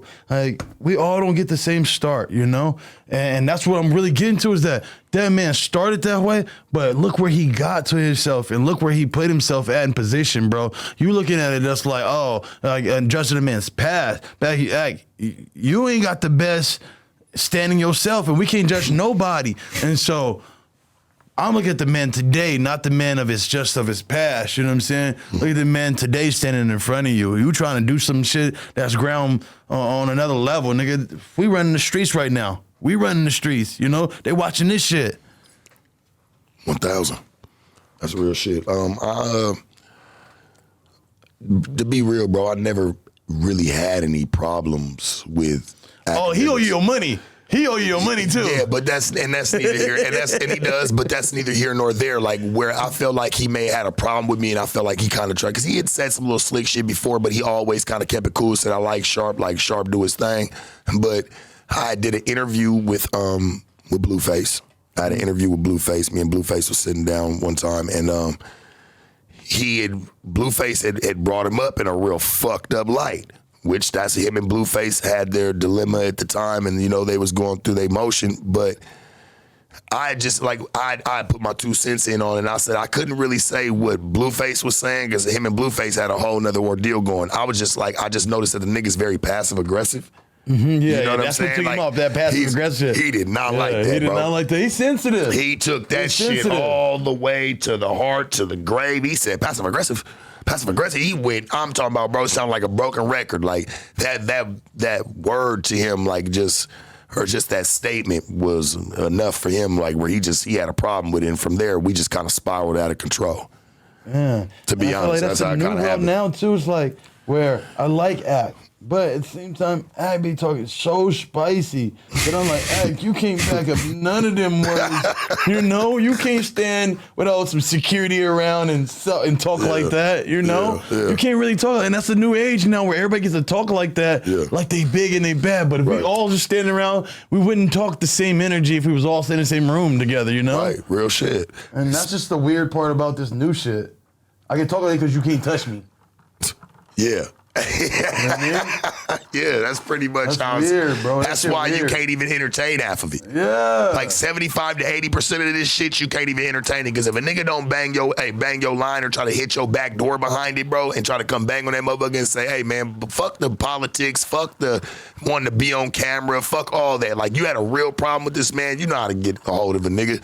Niggas know how to get at each other. It's not that hard, That's dog. what I'm saying. Like, it's really not that hard. Yeah. Like that, we gotta go that far. Like, yeah, like it don't even need to keep going on camera. All we doing is making fools of each other, bro. Like, if it's really a problem, we can go and we just sum that shit the fuck on up. But to speak of some drama because you think I don't got nothing for you. I'm waiting. You told me some shit. You talked to me about some shit. You said some shit that you know some shit about me. Moving on from that. Is this that shit? What's your ongoing issue with, I think somebody called MMA Guru? Explain that. God damn it. That's the second time I done got this goddamn question and shit. I gotta know. Is this nigga that big? I don't know. I just want to know. I don't even know who the fuck this nigga is. But I know he tried to diss me and shit, bro. And I'm like, Okay, so you don't really be having too many people trying to like dish you like that. Like, you know so that's why I'm like, where is this coming from? I think this nigga said some bullshit about me or some shit. I don't even know who that guy is. You know what I mean? I don't even know who he is. But he put a little article out and it got back to me or some shit, trying to say some shit. I'm like, fuck that guy. But I don't know nothing about him or nothing like that. That guy's weird. I leave it. That was another one of those guys. That's academics. They're in a cave somewhere. You can't find them. They're hiding in some cave. You'll never see them. I ain't gonna lie. You know what I nigga mean? hit your line, you answer. I ain't gonna hold you, bro. Like, you'll answer, whether it's a text, a phone call, whatever. Like, you don't seem like you duck too many people at all Pull for up. anything. Nigga, just tell me where to be. Send me location. You know what I mean? I'll pull up. And I'm about everything I'm gonna say. If Khabib told you send him location? If I have to send Khabib a location, What if Khabib said, yeah, send location? and he want to fade? He want to fade. That's some location. I'm not no bitch. What the fuck you mean? You act like that's like you act like I was supposed to be nervous or something. Like, no, do you? All right, cool. Like, I'm not saying that like Khabib don't do his thing or I'm saying I'm gonna whoop his ass. I'm not saying. I'm saying you asked me if he asked me that would I be a bitch mate? No, I'd send him location and wait for that nigga right there. Do you feel like niggas pick fights in the UFC? You feel like a lot of people pick fights? Yeah. Instead of just going up the rankings. It's a little bit like some niggas don't want to fight backwards. And so the niggas that are outside the top 10, they like, I want to get a top 10 guy, I want to get a top 10 guy. But all the top 10 guys are like, nah, I only want to fight forward. You know what I'm saying? So it's like this weird shit that happened like that. And then it really boiled down to UFC, what they want to do, who they want to fight and how they want to work. They say it's okay or not. It's UFC making all the calls. They're the puppet masters. They play the story. You know what I mean? Yeah, they play the story. They paint the narrative. So again, back to the cool kids. Remember I said the cool kids versus the brats? There's another guy named Sean O'Malley. And I was trying to explain it to like Sugar Shane. Yeah, Sugar. So Sugar, he's been up here before. I used to not like the guy. I believe so, right? Sugar Shane's came up here. Yeah. Long time ago. I used to not like the guy, you know? And one thing was he brought 6ix9ine around with him. He got 6ix9ine tatted on him. I'm like, that rat guy, you know what I mean? You brought that guy to the UFC? So I was mad at him like, bro, don't fuck it. I'll slap both because they were at my fight too. I was like, if I see these niggas, I'm slapping both of them. You know what I mean? You shouldn't have brought this nigga to my fight. Fuck that. You know? Straight up. So then from there we got sideways now. Now I'm looking at him like, but like now that you're on my radar now, like so low key, Sean fought like a couple cats that you weren't even supposed to fight. Like, for instance, one of his fights, he fought a nigga that wasn't even in our organization. That means, like... What's that mean? Meaning, like, all right, you lost your award to a nigga that wasn't at the ball. You're like, hold on, wait. He doesn't even qualify. They just brought him in and he just came in and won your shit. Yeah. You're like, what? Yeah, I don't understand that, especially, Sugar Shane. Oh, no, let's say different. Let's say you battled, you're competing against a guy who wasn't even in the players' ball. He didn't even make it to there. Yeah. See, like, it shouldn't be even no competition. You're going to watch this nigga. Especially when, like I said, Sugar Shane's that's a high-profile fighter. But right? He's a high-profile because why? The story players played the story and played it right. Up into his thing. They gave him a bunch of good fights to kind of get him prepped to that. And so I didn't like him at first. Then he started taking on the test. Once he started taking on the test, we said, hey, now you earned your credit. You can fuck with the real niggas now, bro. You fought some real competition now. You taking on the real competition. We fuck with you now. You know what I mean? Yeah. We fuck with you now. We gonna send you yo pimp cup, you know what I'm saying? Or, you know what I'm saying? You in the ball now. You know what I mean? You with the gentleman. You feel me? No, real shit. Yeah, that's crazy because he would never think that, Sugar Shane would even be fighting like that, like, or even putting, like, because it seems like he really wants to fight forward, but when you start to talk to you about it and you're saying pretty much there's some strings being pulled for that to make certain people look certain ways. I mean, you got to understand. Yeah, you got to understand. That's pretty much what it is. We're in the business of selling, and so you came into it sharp. Say you came into fighting right now. You want to be a fight. They give you a good fight right at the beginning. What if they said, Sharp, you get Bobby Green off the dribble? They wouldn't. Unless they didn't like you. Hey, Donnie, I said, hey. Unless they didn't like you. Yeah, they give me Bobby Green right off the dribble, church. They say, yeah. That's if they don't like you, they want to test your ass, they going to test you. But if you one of they guys, that's what I said, you one of the spoiled brats, you like the teacher. Right. They going to make sure you good. Damn. You good. You finna fight Joe Schmo over there. You finna fight Whoopie Make yourself look hella dope. Hella dope. You got hella highlights. No, because you're right? Because when you look at it, you'll see some of these guys that they'll fucking amp up, right? And then when they get in a fight with a real fighter, it's like a stalemate. It's like they don't know what to do. It doesn't. They're not putting them same highlights on that they were showing us before these two dudes linked up. Because you know how they'll show you guys' highlights beforehand and show how y'all was whooping shit here, knocking shit out there, and then when they get into the ring, it kind of turns into a stalemate. I feel like John Jones has become a stalemate lately. I don't feel like he's putting on his last couple fights put on like that entertainment, because like you said, it's an entertainment business. John Jones is just a household name at this point. He don't even put on exciting fights to me at this point, bro, to be honest with you. Like, I'm not excited to see a Johnny Bones Jones. Interesting. Like, I'm just being honest with you. Like, his last couple fights, because we're talking about, like, entertainment. Like, yeah, it's a brutal sport, but y'all are really, like you said, you're still an entertainer. You're still putting content out to the masses. Yeah. You know what I'm saying? Whether it's in fighting or even sitting down and talking. Yeah, John ain't bad. John ain't bad, but I feel like John just ain't been. John ain't been John, bro. Because what you also said, like, bro, is what you don't see is the behind the scenes. I'm gonna give you a little more feeling is that John was fighting with the company. You know what I mean? So you ain't seen John, but they didn't held him back for like 3 years, and then he had to get prepared. John, and so you can judge what the last 2-3 fights he had in fucking 4 or 5 years. John held himself back though.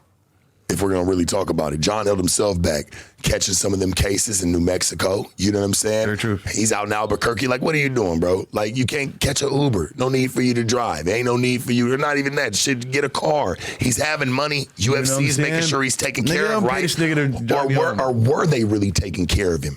You know what I'm saying? Because we're looking at John Jones. He's a superstar in the UFC. So he should be having some of the top dollar of everything. Why this man driving himself around like a straight civilian and getting caught in regular cases like regular niggas just going through the motions? You know what I'm saying? Like, come on, dog. You a highlight Heisman of the UFC. You one of them guys. Yeah, but see, that's what I'm saying. Like, I didn't understand that. Like, and I feel like some of that kind of hindered him though. Say you even got $5 million, right? But you're going to get taxed on that. You're going to have to put some stuff, invest some things, blah, blah, blah. That money's going to go so fast because you're going to have to invest a lot of that if you don't want to get taxed on it. So you're getting taxed on that money, cool. Then we're talking about for John been missing for like 4 years. You know what I mean? So now your money's spent over 4 years, you know? And so it's an ugly game, dog. You starting to say something. You ain't trying to pay that driver no more. Right. You know what I mean? It's an ugly game. Bro, I feel you. He ain't trying to pay the drivers and things like that no more when you break it down to that. But I'm just like, I made $1 million last year. His troubles, it didn't. They wanted $400,000. You feel me? And when you start bringing the taxes, like, yeah, you made $5 million, but you ain't even counting the taxes that they got to pay on that shit. You're like, oh yeah, you got to give 2 of them back, $2 million or some shit. You're like, oh what? You know what I mean? So it ain't $5 million, but it looked like that when you actually doing the business and the numbers. That shit don't add up like that. True. No, understandable. I just feel like he ain't. That's what you're getting to is that the money ain't all. Especially when you get somebody sitting around with expensive bills for years. Right. That shit gone, bro. Right. I pay $15,000 a month for bills. Right. You know what I mean? Imagine a guy like that and what he's got to pay, you know what I mean? At that point. That's realistic, bro. You just being realistic about it. You like, shit, I'm paying 15. You know, that's a lot to a lot of people. Shit, imagine what he paying maybe 50 to 60. You know what I'm saying? A month. You paying 15 a month. And you pay, yeah. How fast you start doing the math? 15, 30, 35, 40. That's why you like, fights got to roll. Fights got to roll in. You know what I'm saying? Straight the fuck up because you still want to have a life too. You don't want to be fighting for bills. And like I said, y'all camps and y'all gyms, people think that shit's free. That shit's not cheap, dog. Like for y'all to run a 6-week camp, an 8-week camp, you know what I'm saying? For you to get you prepared for that fight, you're paying them thousands to be a part of that from people that's in your corner. You know what I'm saying? 70 racks. Crazy. That's fucking crazy, bro. That's crazy, honestly. 70,000. Throughout that whole mixture. just to prepare for a highlighted fight. You know what I'm saying? To get you prepared for that. And boy, your ass better win. You know what I'm saying? At that point, you know what I mean? it's like, then the money don't make sense. Then it really don't make sense. You get half and half. 200 to show, 200 to win. It's for me. You know what I mean? So it's like, now you're getting half of that. It's like, I was expecting another 2. Yeah. You know, you change all your plans around. You was gonna do it. You was gonna now. The plans like, I'm gonna do this now. You know, I'm just gonna go inside. Do you feel like see you be over here smoking? Do you feel like smoking weed helps you recover after fights? No, I don't think weed's good for you. Well, I think how you do it. I think if you ingest it, it's better for you. But when you smoke weed, it's not good for you. Yeah, I use it for pain. I don't take like pain pills or anything like that, and so I use it for pain. But besides that shit, bruh, weed ain't good for you if you're not ingest. But even then, you can like OD if you ingest too much. So I don't even ingest weed like that. Yeah, I just smoke it. You've been smoking like pretty much most of your career.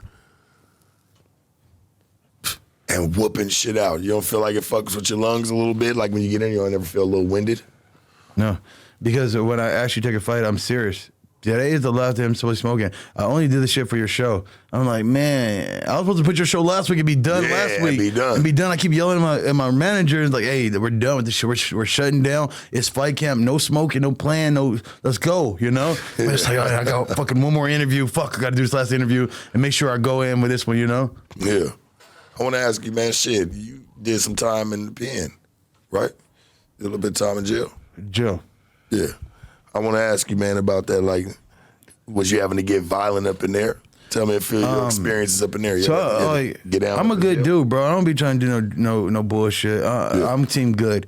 I try to be good, but as a young kid, I used to get caught up in bullshit. Was that I'm 18. I don't got no parents. Anybody taught me shit. I've been working since I was 16. I run into a nigga, buy a car off him for like $800, but nobody told me you gotta have registration and insurance. I thought I got the L's, I got the license, so I'm good. And nah, you gotta have your registration and shit. So I had just enough to pay for the goddamn car.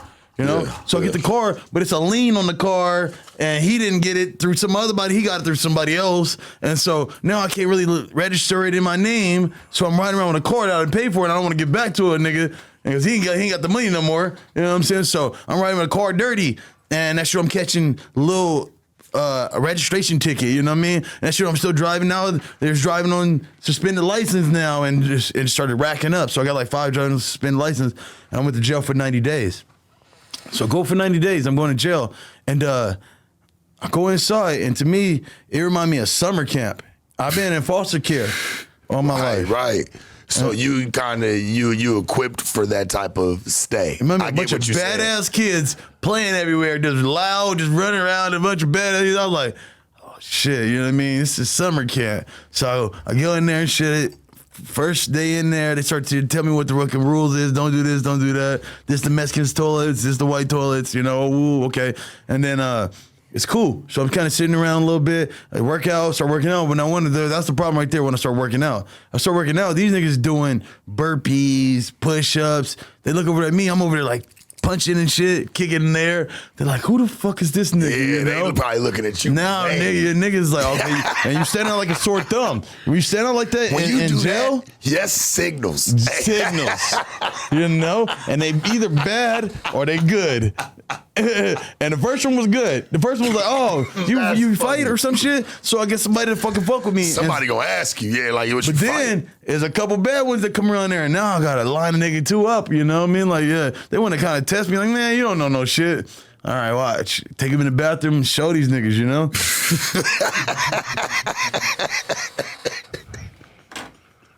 So, I'm lining shit up. I didn't like 3 days in there, I'd become an enforcer now. I'd put hands on like 1 or 2 guys, and like, hey, he know what he doing. I just showed these niggas, I am no joke. I'd put a couple niggas to sleep, and hey, stop. You know, he's a guy, you know? So now I'm the guy since in jail, the blood card, you got a blood card and a crib card. And usually you don't want to have shit kick off in the street, so they want somebody usually that's neutral the best if we can.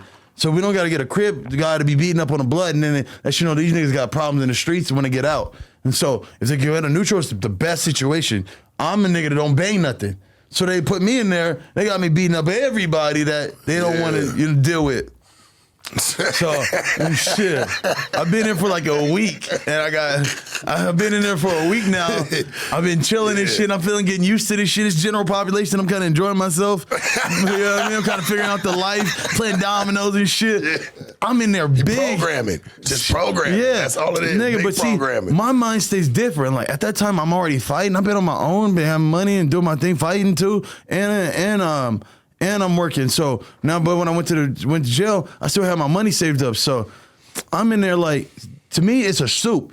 I look at it like in Stater Brothers, I know the price because I shop. Soups is 10 cents, 20 cents at the time, you know? So to me, it ain't nothing. But in jail, a soup. Gold. Nigga, a soup. That's gold. Nigga, fucking soup. A honey bun? Nigga, I kill over a honey bun. Yeah, man. You know what I mean? With some peanut butter on that Hell motherfucker. yeah. You know? Yeah. Nigga, that's a birthday cake to some niggas. Anytime I was ever locked up, whether it was here, a little bit down south, whatever, right? I always like to play store. Nigga, that's the power. Yeah. Nigga, that's the power. You got everything, nigga. Hey, and you can distribute to niggas. Oh, nigga, you got something behind you crazy. Nigga, niggas is gonna move for 2 soups, 3 soups, nigga, 2 honey buns. Bro, Like, so I'm tossing soups out to people. Just show people love. Kool-Aid packs, Hawaiian punch packets. I ain't tripping about it. Niggas is moving for that shit, bro. I'm talking about Niggas is looking at me like, you gonna give me these soups? Yeah. I'm like, yeah, it's just some soups here. You know what I mean? And so now, one morning I get woken up. I'm starting to like really realize what the fuck going on. They get us at 4 a.m. For challenge shit. I get up all angry and shit. Yeah, it should be niggas be mad in the 4 a.m. morning. Yeah, I'm cranky and shit. You know what I mean? I'm not used to that part yet. Yeah. And so somebody told me some shit like, you ain't got to get up, you know what I mean? And for him, you ain't got to, like, you can sleep in if you want to, type shit. So my stupid ass believe that shit. So I'm like, I got an attitude. I'm mad, you know what I mean? And when we go out to chow, it's a nigga that always want to search us, you know what I mean? It's a Mexican little sergeant. He always searching us and shit, you know? But it seemed like he always searching just the niggas, you know? So I'm like, oh, man, this nigga, I'm getting mad at this nigga and shit, you know? This nigga end up searching me. One day I'm on some shit. I'm mad. So this nigga searched me. When he get down there, he start getting down there, I fart right in that nigga's face. You know what I mean? I'd have let it go in that nigga's face. Burr, right in that nigga's face. Loud as shit, bro. And so he get all mad and shit. He start trying to hit me up. Yeah. He get all mad and hit me up. You know what I mean? So he starts taking me, like they hit me up and they start taking me. Yeah. And after they taking me down wherever they take me to, all the niggas keep coming to the gate. What's up, King? What's up, King? King, what's up? They call me King in jail. What's up, King? Like, what's up? Because I had all tat on my back. They call me King. Yeah. So I'm like, what's up? They're like, what's up? What's going on? What's going on? Like, and he got some pool, you know? They put me in a little room. And then one of the sergeants go, hey, that's Bobby Green. He a professional fighter. We got to get him off the yard. Yeah. So I go, yeah. They take me off. They put me in a hole for 10 days. So I'm in a hole. I'm in there. Now I'm hard timing it. That's what they call it, hard timing. In that little ass cell, you ain't letting 24 hours. Yeah, 24. Hours. No, we ain't letting us out. We ain't letting us out for shit. That's crazy. You know what I mean? You got the shower. That's it. You go back. Yeah. But no, you in that bitch, bro. I'm in there crazy. I'm starting to kick in the walls. I'm practicing my fight shit. Bow, kicking the wall. Bow. Bow, kicking the shit out that motherfucker. So the deputies come around that motherfucker like, hey, you better start doing that shit, you know? We're gonna spray your ass, you know? Yeah. So I'm like, what? Like, I'm just training, you know? Like, nah, you don't do that shit, you know? So I'm talking to them, and they're like, oh, you Bobby Green. Yeah, we're fans of yours. We'll do it. I'm like, oh, yeah. Oh, and I realized that, oh, where they from? They from the Enemigo gym. You know what I mean? At the time, we beefing with the gym. They from that gym. And then the nigga from that gym had the world title. So I'm like, hey, when I get out, I'm whooping that nigga's ass. Tell him I'm coming to beat his ass, you know? Talking shit to him and shit, you know? They're like, yeah, okay. We gonna put you in cell block C. So I'm like, okay, I don't know. It's my first time in jail. I don't know what the fuck is what. So I'm assuming I'm going back to the patches. Yeah. I ain't going back to the general pop. Yeah. I'm going now to cell blocks, to the blocks where niggas going upstate. Niggas are doing some real crimes. They lock you down 24 and an hour, like you said, 23 hour lockdown. Yeah. And so I'm doing that shit now. And before I got to run around and play dominoes and fuck around. Now it's on some other shit where it's 2 3 hour lockdown. Yeah, now you in a cell with one other person. So I'm locked in there and shit. And I'm fucking around and I got a celly. He love to beat on shit. He always beating on shit. He make beats, little young nigga, you know? And so he get into it with these one niggas, these two big ass niggas, you know? And since he my celly, I try to like tell him like stall him out and shit, like it's cool, bro. But then they try to like press me like big homie me, and I'm like, nah, I ain't no bitch, bro. Just cause y'all bigger than me, I ain't gonna let y'all bitch me. So I started like, nigga, we can get down. But the only problem is that our bars, the way it pop is sides. And so they sales pop on one day and they get the day room for that hour. And then they pop the next day. That's how you know what I'm saying? So they on the other side. We never really could get to each other. We trying to pop the bar, they trying to get at me and whatever not. And I'm doing 90 days, so my 1, 2 go through. We didn't kind of start getting cool and shit, you know what I'm saying? I find out my celly's stupid and it's some bullshit. I tell these niggas, my bad, nigga. This nigga's the one that tripping, you know? And then we get cool.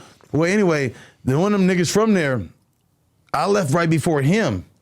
When I leave, I go back do my thing. He said when he came out, the first thing he saw he was driving on the freeway was a billboard and my face on it. You know what I'm saying? You niggas was clowning me in jail about this shit. They used to send like ninja stars in my see your shit just one day. Yeah, I should tell these niggas they thought I was lying. I be doing that workout shit, they thought I was lying. They be laughing, clowning the nigga. You know, this nigga, they call me Power Rangers. They send me a sword to my fucking cell. Send me a ninja star, like nigga in front of me and shit. Now the same niggas like, nigga, you the truth now. Y'all niggas was hating in jail. Niggas was making them out of what? Paper? So you paper ninja stars? Yeah. Hating on niggas and shit. Nigga, I got that shit to myself. I was like, what is this? I open it thinking it's like it's a kite or some shit. Yeah. And I'm like, oh, these niggas just talking shit. Walk up to me and say, hey, fuck y'all niggas. You know what I mean? That's funny as fuck. Shit. My homie Butts right now, I asked him about like, did anybody train in there? Cause you know, like a lot of people fight and like rappers and everything. And right away he's like, nah, bro, everyone just starts giving him a hard time. So I can only imagine. Yeah, I can only imagine. I got a hard time. Yeah. They make in front of me, so, and then the other niggas that actually test you, you go run the boat. Yeah. I had that same problem everywhere I went, bro. Because I'm from foster care, I didn't fit in 50 different homes, which means I'm usually in 50 different hoods. You know what I mean? Yeah. I'm in a Mexican hood. Yeah. I'm in a nigga hood. Yeah. You know what I mean? Everybody running their shit different. Yep. Nothing's being ran the same, homie. So you constantly have to adapt. And so since I'm in foster care, I've been with white people. I'm fuck with white people culture. Then I fuck with Mexicans. I fuck with Mexican people culture. Then I fuck with niggas. I fuck with nigga culture. So I kind of got a little mix of all that shit mixed together. I be saying words and I'll be like, and it's just different than everybody else talk. I'm like that too, bro. You know what I'm saying? So it's just because we well traveled, dog. Just well traveled people, my nigga. When you done really been around, and because I've been around Mexico. I grew up around Mexicans, blacks, whites. Like I've been raised around everybody. So nigga, racist we can never be. You know, so I'll be with my Mexican homies, I'll be like, yeah, fool. You done dealt with so many different people. Yeah, he would say fool, you know what I mean? Like, yeah, fool. You know what I mean? But then I'll be with niggas, I'm like, yeah, nigga, you know what I mean? I just who I'm with, I know how to, I'm in with that crowd, we talking like this, I can be in any crowd just from being from foster care like that. And so, but being at the same time, that shit would get me ran into too, is that I'd be around the homies, and then one nigga out the bunch, he always a knucklehead of the bunch, be like, who is that nigga? You know, because the way I talk kind of proper, but at the same time, I got a hood talk, kind of talk. But they be like, me too, bro. It's looking at me like it's the same thing. It's just well traveled. And them niggas want to pickle me. Then them niggas trying to pickle me after that, and they don't know what they don't know. Fuck with you, man. They don't know what I know. You know what I mean? They can't fuck with you. And so, and it happened every time. Niggas get to disrespect me. I pick that nigga up, slam him on his head, back, and he be like, no wrestling. And then I get on top of the nigga, shut up. There ain't no wrestling now. That's how it go. Real shit, bro. No, I love sitting down with you, and I love chopping it up with you, dog, honestly. And the way that I look at it, homie, I feel like you got a title coming here soon, bro. You gonna have one, and it's dope to fuck with you now, and you being a fan of me, and I'm a fan of you, bro. And now we got that relationship. I can't wait to see what UFC, just everything it has in store for you, Did bro. you do it for the title? Huh? Did you do it for the title? What? Did you do it for the title? No. To get that award? Hell no. I didn't You do were it trying for to the pay some title. goddamn bills. It was years. You were trying to before pay I got some it. bills. Hell yeah. I didn't win that shit or nothing. Even though I've won some dope things throughout the years. Shit, nigga, I was winning trophies back in 2007, but I never won no Pimp of the Years. And nigga, that shit came That shit came just years later, homie, just from experience. But it wasn't about that. It wasn't about it. It's about it really wasn't. It wasn't about none of that. It's about feeding my family. It's about getting, you know what I mean? That's what I'm trying to feed some people. That's all it was for me, bro, was just trying to change the outcome. Same thing, my nigga. And I respect it in that aspect, you know what I mean? Change the circumstances. I didn't get into it for a style, and I tell people that all the time. Like, I didn't get into it for a fashion statement or because people will treat things these days and what they get into as like a fashion statement. Like, it's you're cool. a drug dealer because it's cool. It's cool. You're a pimp because it's cool. Yeah. Or, you know what I'm saying? You're this because it's cool. I didn't get into it because it was cool. Nigga, shit. I rode with the waves when niggas liked it. I rode with the waves when people fucking hate it, can't stand it, despise it. Call us traffickers, whatever, right? Like, hey, I've had to roll through all the punches. So I feel like why I stayed in or did what I did is because it fed my family. It fed the people around us. We can all eat. Same shit. So that's all I'm trying to point out to you. It's the same shit. Yeah, I got It's about the goddamn money, my nigga. That's it. That was real. That title shit, that shit, whatever, my nigga. It's about how much I'm getting paid. Yeah. And how much I'm filling these seats and how much y'all gonna pay me. Anything else, it don't mean nothing else, nigga. Dana gonna love you for this one. That's all it means. That's what he wants to hear from all of y'all. How am I gonna get these tickets still? So I can say I put these seats in here. Y'all nigga pay me. Yeah, Dana, I feel like that. Dana don't give a fuck about the relationship status necessarily with people. With a couple, I feel like he does favor, but for the most of it, he does respect. Yeah, the business. And like, if a nigga's packing it out, and a name like Bobby Green will pack out the entire arena, homie, like you'll bring it. You know what I'm saying? Especially, I can't wait to see you really fight for a title, though, dog. I feel like it's gonna come. It'll come. And the right time You'll fight for BMF. If they called you tomorrow. If they called you tomorrow, like, and told you, man, you and Max Bless Holloway. Of course. Hey, we to need be honest, you're spoiling my shit, but that's where I'm creeping to. Like, if I would do a title, that one. I'm due to BMF. Yeah, I mean, that means so much more to me than that other shit. You know what I mean? That other shit is that, like, y'all champion, that champion that had to play this way. Like, nah, I want to get downplayed that. You know what I mean? And we talking to a UFC fighter. Listen, I'm upset with niggas that try to be like, downplay that it's shit. A made up title. It's a made up title. I'm like, nigga, nothing but the heavy hitters so far have fought for that belt. Listen, dog, I can only imagine, Church, where that belt's gonna lead to later on. Give that belt 5 years in existence. 10 years in existence in the UFC, and where that motherfucker will travel to. It's gonna touch some hands. Be crazy. Some real hands. And I really hope that you do get that one. You, Max Blessed. Put it in my palm. Max Blessed, hey, I ain't gonna lie, bro. He put on probably the best performance I ever saw between him and Justin the Highlight Gaethje.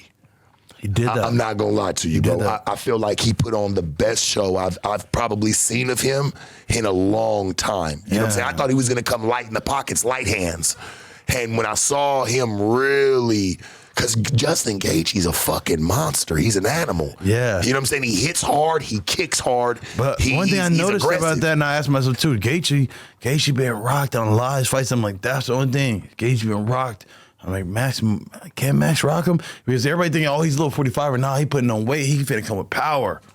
And that's all he was able to do. That was power. something I ain't never seen him ever. Like, in you my see time, that power, you gotta suck it down. Maybe I've missed some fights. Maybe there's been a couple fights he's put that up, and maybe I've missed them. That's but 10 every extra fight, pounds, bro. Every fight I've ever seen him in, he's a style fighter too. He knows how to put hands on niggas in an intricate way.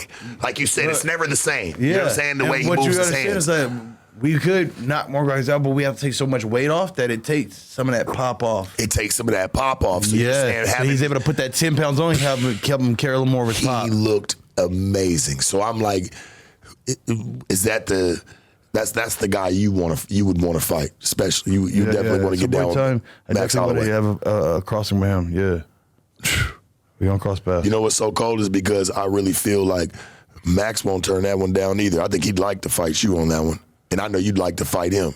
That's gonna be a style fight. Yeah, it's gonna be strictly. It's gonna be strictly styles. I feel like somebody probably gonna go to bed.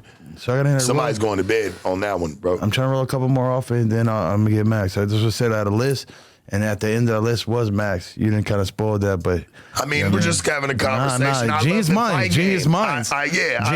You on the same thoughts I am. Yeah, I love the fight game. I know who's holding the titles right now, and I know who's making the biggest noise. And the biggest fight that just happened, that I feel like is being talked about the most, was that last BMF title fight with him and Justin Gaethje. And he told him come stand in the ring, and at the last second, there was 1 second left, knocked him cold. Knocked Justin Gaethje cold. I've never seen I've never seen Justin Gaethje ever like that. And so I figured I would make 2 more fights to make a statement to show that I'm worthy of that, because I think there's going to be people that say, hey, you're not worthy enough. And so I just got to make a couple more statements and say, now I'm ready, just to show people, just in case there's the naysayers, Yeah. Is there anything that you want to leave the fans, the viewers, anything that you want to let people know what they can expect from this fight coming up July 27th? This fight over in England, July 27th, you can expect that. Manchester, man. You're on your way. I'm going to go in that shit like a G. I'm going to go in there fearless. I'm going to go in there and put a show on. I'm going to go in there and put damage on his body. He's going to get hit a lot. He's going to be bloody. And all I can tell you, like I said, I don't make no prediction. All I know is that he's going to get hurt. He's going to get hit a lot. That's it happens to everybody. They get hit a lot. Are you mentally prepared? Are you in a good place right now to travel? And, things are it's going to be a different atmosphere, going to Manchester for you and, being so far away from home. We got to talk about this part of it. It's the real sports segment of it. So I got to know, are you mentally prepared to step into this man's domain? You know what I'm saying? And just his atmosphere. Yeah, this O2, this big-ass Manchester stuff is dope. Yeah. But to me, it's like, I'll go anywhere, but for me, it's like, you could have fans, right? I've had this happen 1,000 times where ain't nobody rooting for me, but just about the way I fall, they was like, nigga, you a real nigga, bro. It's just the way you fall, you made me a fan. Yeah. You don't, and then, people don't, sometimes there's people that don't even know me, and they'll be more like, I didn't know who you were, but for some reason, you stood out. They would tell me that. I don't know who you are, but for some reason, your fight stood out more than anybody else's to me. Normally when we all see you fight, especially people who watch UFC, I think we all can agree with that your fights, like I said, have been some of the most exciting on a card. You know what I'm saying? That might have felt a little dull. Yeah, so I'm going international. I'm gonna make them my fans. I'm gonna take over that situation. Really, is just start showing them some real shit and real respect. The real people will go, man, that shit was dope. You know what I mean? And that's how it always ends up being. Like, I go in these places I'm not supposed to be all my life. That's how it's been when I went to Mexico. Yeah, this nigga, they used to boo the fuck out of me, But I beat they champ up, and I started doing some little Mexican dances. Like, what he know about that? Do some cumbias or some shit. They be like, what the? They fuck with you for that after the fight. That's live right there, they ain't gay or some shit on them. Yeah. They like that shit. They're like, hey, he one of us. Hey, I can't fuck with him now. Yeah. No, that's going to be dope, bro. Are you, you feel like you in a good headspace? You ready for this one? Yeah, nigga, shit. What you like? I don't get to ask. Like, that's weird to me. You ask me about headspace and shit. Because that's important. It's not even just the body. It's the mind. People are gonna. I would want to know this the day before, the day of your fight. Like, what would Bobby Green be thinking? So I'm just asking this shit. I'm saying this. What do you feel like your mind's gonna be? What I'm saying this is, in my mind. First of all, I never check my feelings because that's what you're basically asking me. Yeah, headspace is how do you feel? It don't matter how I feel. I'm just focused on everything that gets done. I got a checklist. I just keep going like this. Doop, get it done. And everything else will make sense after that. But as long as I'm getting those things done, everything else makes sense. But if you start saying, well, how do I feel about doing this? And how do I feel about that? Like, you make things so much harder for yourself if you ask yourself how you feel about it. Like, if there's something you don't want to do, you're like, man, I don't want to do this. And you go like, man, I'm going to have to do this. And I start thinking about it more. It just makes it so much more. I feel it, and I don't want to do it even more than just doing it. Yeah. I don't even think about it. I just do it. I don't think about how I feel. I don't think about none of that. I just do it. Nike had it down. No, me too, I just do it. I don't think about none of it either. No matter where the circumstances may go, there's been a lot of things that's done take place, around even my company, you know what I'm saying? And just... or, the company that I work with, and I can't say because people try to take that out of context. Your company, sure, no, not my company, but just company I work with. It's been a lot of cuts, shit like that. I'm not really thinking about none of that. All I'm thinking about is moving and doing what I'm doing right here, right motherfucking now. You dig what I'm saying? In the moment. That's all you can do, homie, and run your course. God gonna take you wherever the fuck he gonna take you, bro. You can't stop that regardless, whether that's a good place or a bad place, and you gotta understand the blessing is in the lesson that you might have to go go through some things sometimes. People don't get that. They just look at shit for face value, Bobby, and I think that's where a lot of people get shit fucked up. I don't know, sometimes that, but I think sometimes it's overthinking things. I think some people just overdo thinking. They think about all the goods and then all the bads, and usually all the bads, they go, oh, maybe I shouldn't do it. You know, they get discouraged. A lot of shit fixes itself. Just do it, you know? A lot of shit will fix itself sometimes. Sometimes you can't. The best way to go through things sometimes is to move through things. Like, not try to sit there and fixate on it. Just keep mashing, man. What's for you is for you. It's going to come. You can, the inevitable is the inevitable. You know what I'm saying? Like, your journey, your path is going to happen the way it's going to happen, whether you try to alter it or not. Your plan, God's plan for you is God's plan. I mean, I feel like God's plan for you is, you going to really move through this lightweight, man, divisional. And I feel like, amen. Paddy, preach. You got hell coming. Hell's on his way. Preach, church. Preach. Real. Hell is on his motherfucking way for Paddy. What you think, Donnie? This is one of my good friends right here. I can't lie. This is like my Jamie. I'm like a Joe Rogan. This is my Jamie right here, man. This is What do you think about that fight, man? Chime in real quick. What you think about that one? Who you think got that one, honestly? No, I think it's gonna be good, but You can be honest. Be honest. Come on, bro. You can be honest. I think that the older skill is gonna trump because I think he still has a lot to prove. Personally. That's what I was getting at too. We still got a lot to, you know what I mean? He got a lot to get through still. That was good because the haircut, but on that side of the country, you know. On that side of the planet, you know. Yeah. But it's more so like how much you didn't been on the field. You know, that's what we gonna give you. And this is your first real true test. Because he fought Tony, and I felt like, but like you said, Tony ain't been himself, you know? Tony ain't been himself, bro. Like, that ain't the same Tony that I've known. And he couldn't finish him or nothing, you know? Niggas would be scared to fight Tony back in the day. Like, nobody was just running up saying, put me in a fight with him. Father time comes for us all, bro. I think he's just fighting for a check at this point, Church. I think he spent a lot of it, didn't make any investments, didn't really do anything with his money in his prime, and now he's at that point to where he's just trying to run up something. You know what I'm saying? Just to keep surviving, because his fight game is like real brutal, especially with the financial. I don't know his financial situation. I think it's what's he fighting for at this point. I was gonna explain that. I think it's just the line in him. Like I said, I'm going to the wheels go off. His wheels ain't fell off. It's the same thing. It's just he's gonna go to the wheels fall off. They've had to stop fights with him, and he looking like the Elephant Man, swole the fuck up. I forgot who he had fought. The wheels ain't fell off, they had to stop his ass. Like, the wheels ain't fell off. Yeah, apparently he went with Paddy, and they went to a decision. Paddy couldn't even finish him. I can see if he got finished. I ain't even talking about that. I worry about him in other aspects, because in other fights I've watched him be in where he got his motherfucking ass kicked, bro. Like, really, really bad. Like, not even being able to really defend himself. He can't even see. His shit's all busted. He's busted up.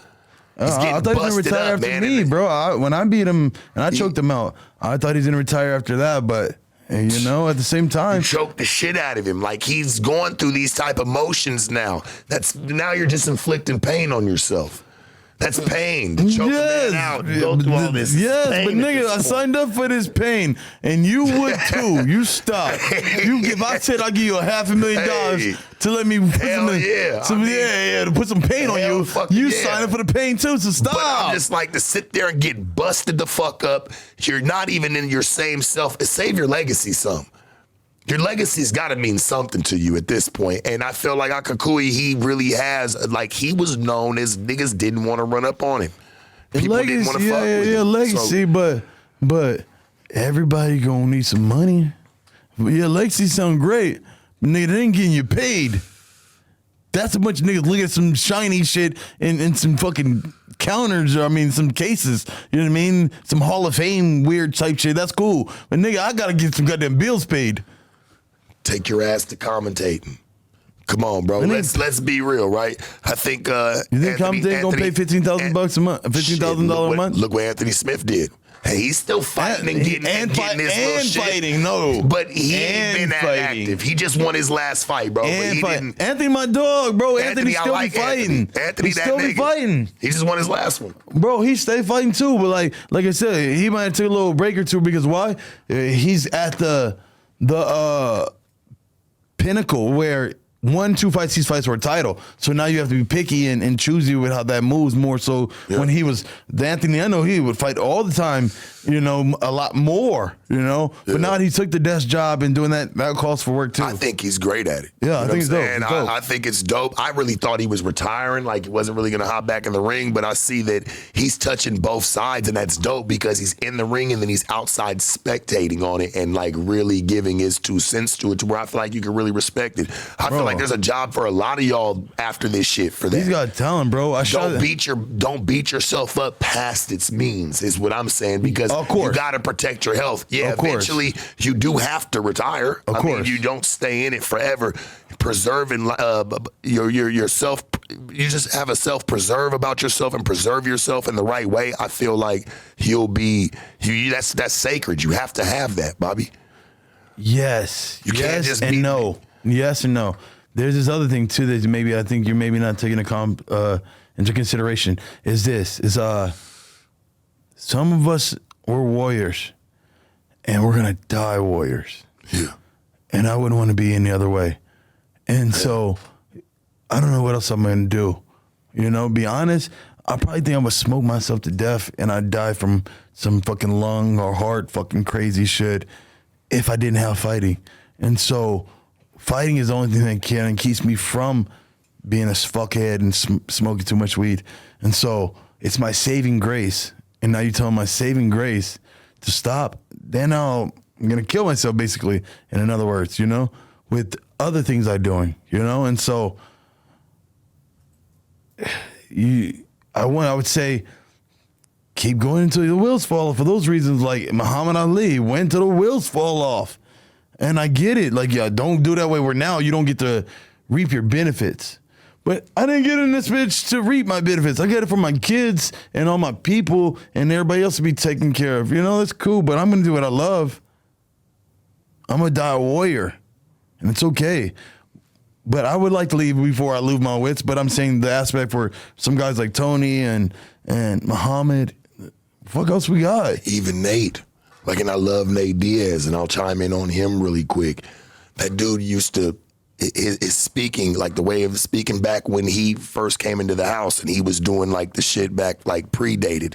He had to do, where they were doing the contest and all that, Him winning all that, his speaking was a lot better. Now it's kind of slurred. It's like he's took so many hits, so many punches. It's like his speaking isn't even there as it once was, and you can tell like throughout the years how it changed. Watching him back from when he came out of the house, won the shit with Dana White, fucking what's the the UFC Contender Series or whatever? I think he won the Contender Series. No. You talking about the Ultimate Fighter? Yeah. Ultimate Fighter. Excuse me. Yeah. I'm saying excuse me. Ultimate Fighter. So like just even watching him then and like the way he spoke. And having to take all these punches and like fighting through all these years, I can just tell like there's been a slur to him. That's my nigga. I still rock with him. Like that's really Stockton's own. Like I'm gonna rock with him till the wheels fall off. I just don't want to see nobody get unhealthy behind it. I know y'all Please, don't. Because I don't want to still see y'all preserve yourself. Hell, I'd like to see Nate commentate. Yeah, that nigga's that sensation, bro. Like we don't want to lose that to where motherfuckers like, damn, they're so beat up. Like we can't even get like that was it. That's it. That's all we got. I don't want to have to run back on old videos. I want to still see you still moving and moving forward. I'm like, man, that's Bobby Green. Even after 60 fights, 70 fights, still one of them dogs. Like, and he's commentating now, suited and booted, and he's talking shit with Daniel Cormier and some of the best, So, yeah, I get all that. I get that, and that's from your perspective. And I do want you to understand. I'm on your side of the fence. Yeah. But I do this thing where I play devil's advocate, and I try to show another side of thinking. You should. And what I'm also saying is that. It's like, what you don't understand is like for us, when we not fighting, we feel like the most terrible us. Because you're at your best when you're at your fight camp, you're fucking chiseled, you're in shape. After you're fat, and I feel like right now I feel fat and so like you deal with this body morphia, whatever, blah, blah, blah.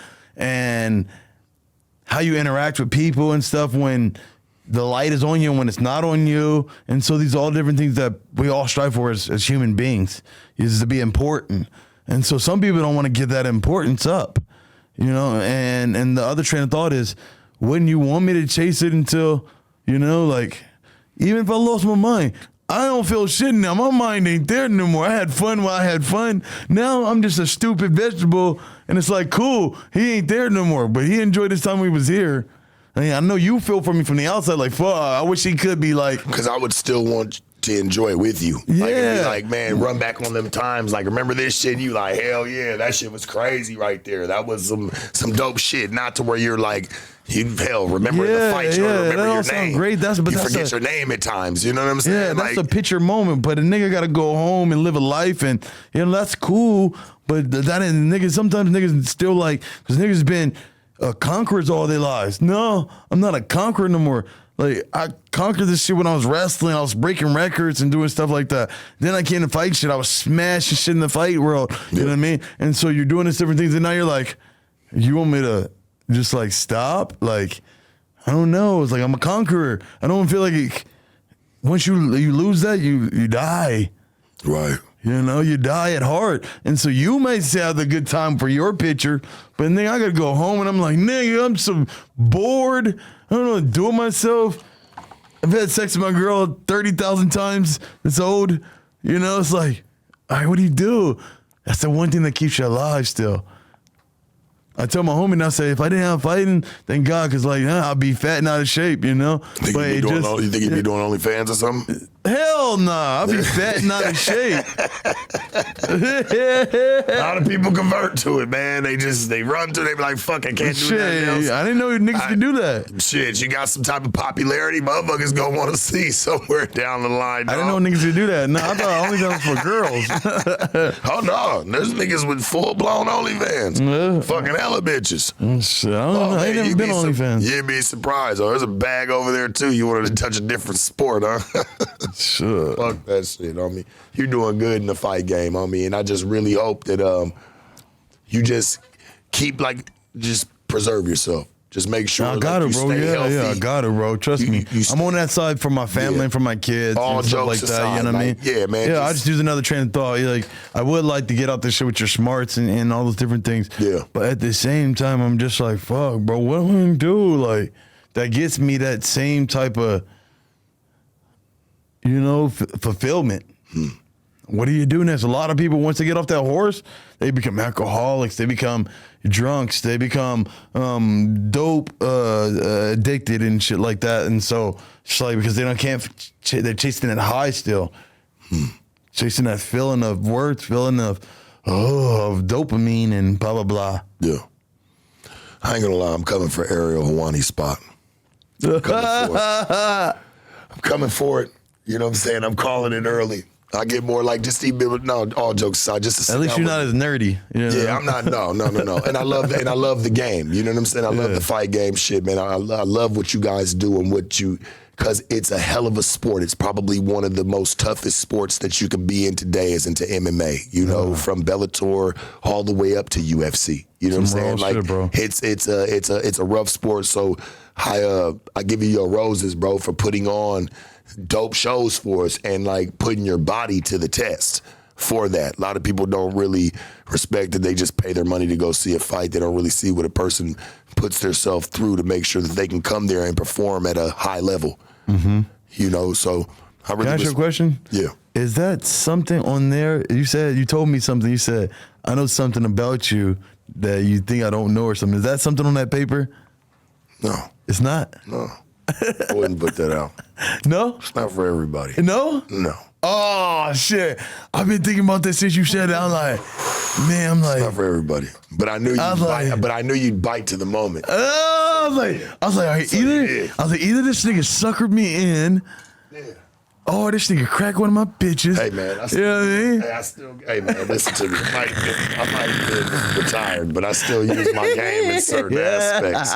You feel me? It doesn't change. Like, he finna show me one of my old things, you know? You didn't know that was mine, or yeah, no. What's your preference, the type of chick? What you like? You like stripper chicks? Like what type of chick like turns you What on you that mean, you fuck stripper with? chick? Do you like stripper chicks? Do you like hoes? Do you like the 9 to 5 working regular type of chick? Shut the fuck up. What does he love? Like, what's your preference? No, because your homie over here doing sign language, and he's like, yes.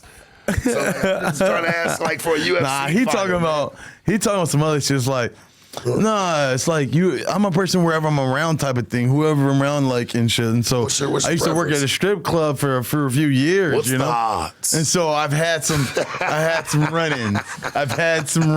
You know, and me, like, that's what I said. You need a good cop. Is that like I believe in loving girls. You know, like, oh, they're sweet and they're angels. You know. And I'm the good guy. He calls me Mr. Bubble Bath, you know? I love girls, and I take them and give them bubble baths and shit like that. You know? The hopeless romantic. Yeah, there we go. Yeah. And so then I started finding out bitches is raw. This shit, you don't care. No matter what you do, this shit don't go out like you expected to go out, you know? Yeah. As I was growing up and shit. So, I don't know, the type of girl. Yeah. I like all girls. Like I said, whoever's around type of thing. I like all races because I've been around all races, you know? And so I got 3 kids and I got 1 black, 1 white, 1 Mexican. You's a Virgo nigga. You's a freaky nigga low key. Shut the fuck up. Now when you say freaky now. He like bitches. Okay, no, okay. You like to fuck with bitches. Okay. Like you said, no, because you already did explain it. And I'm going to tell you why. It's because like you said, you don't really got no preference. You like all types of bitches. Yeah. You know what I'm saying? So you just, whoever you catch a vibe with. Like, bro, if you got the I can vibe find with something pretty in everybody. You know? I get it. You know? I fucking get it. So, I see it, bro.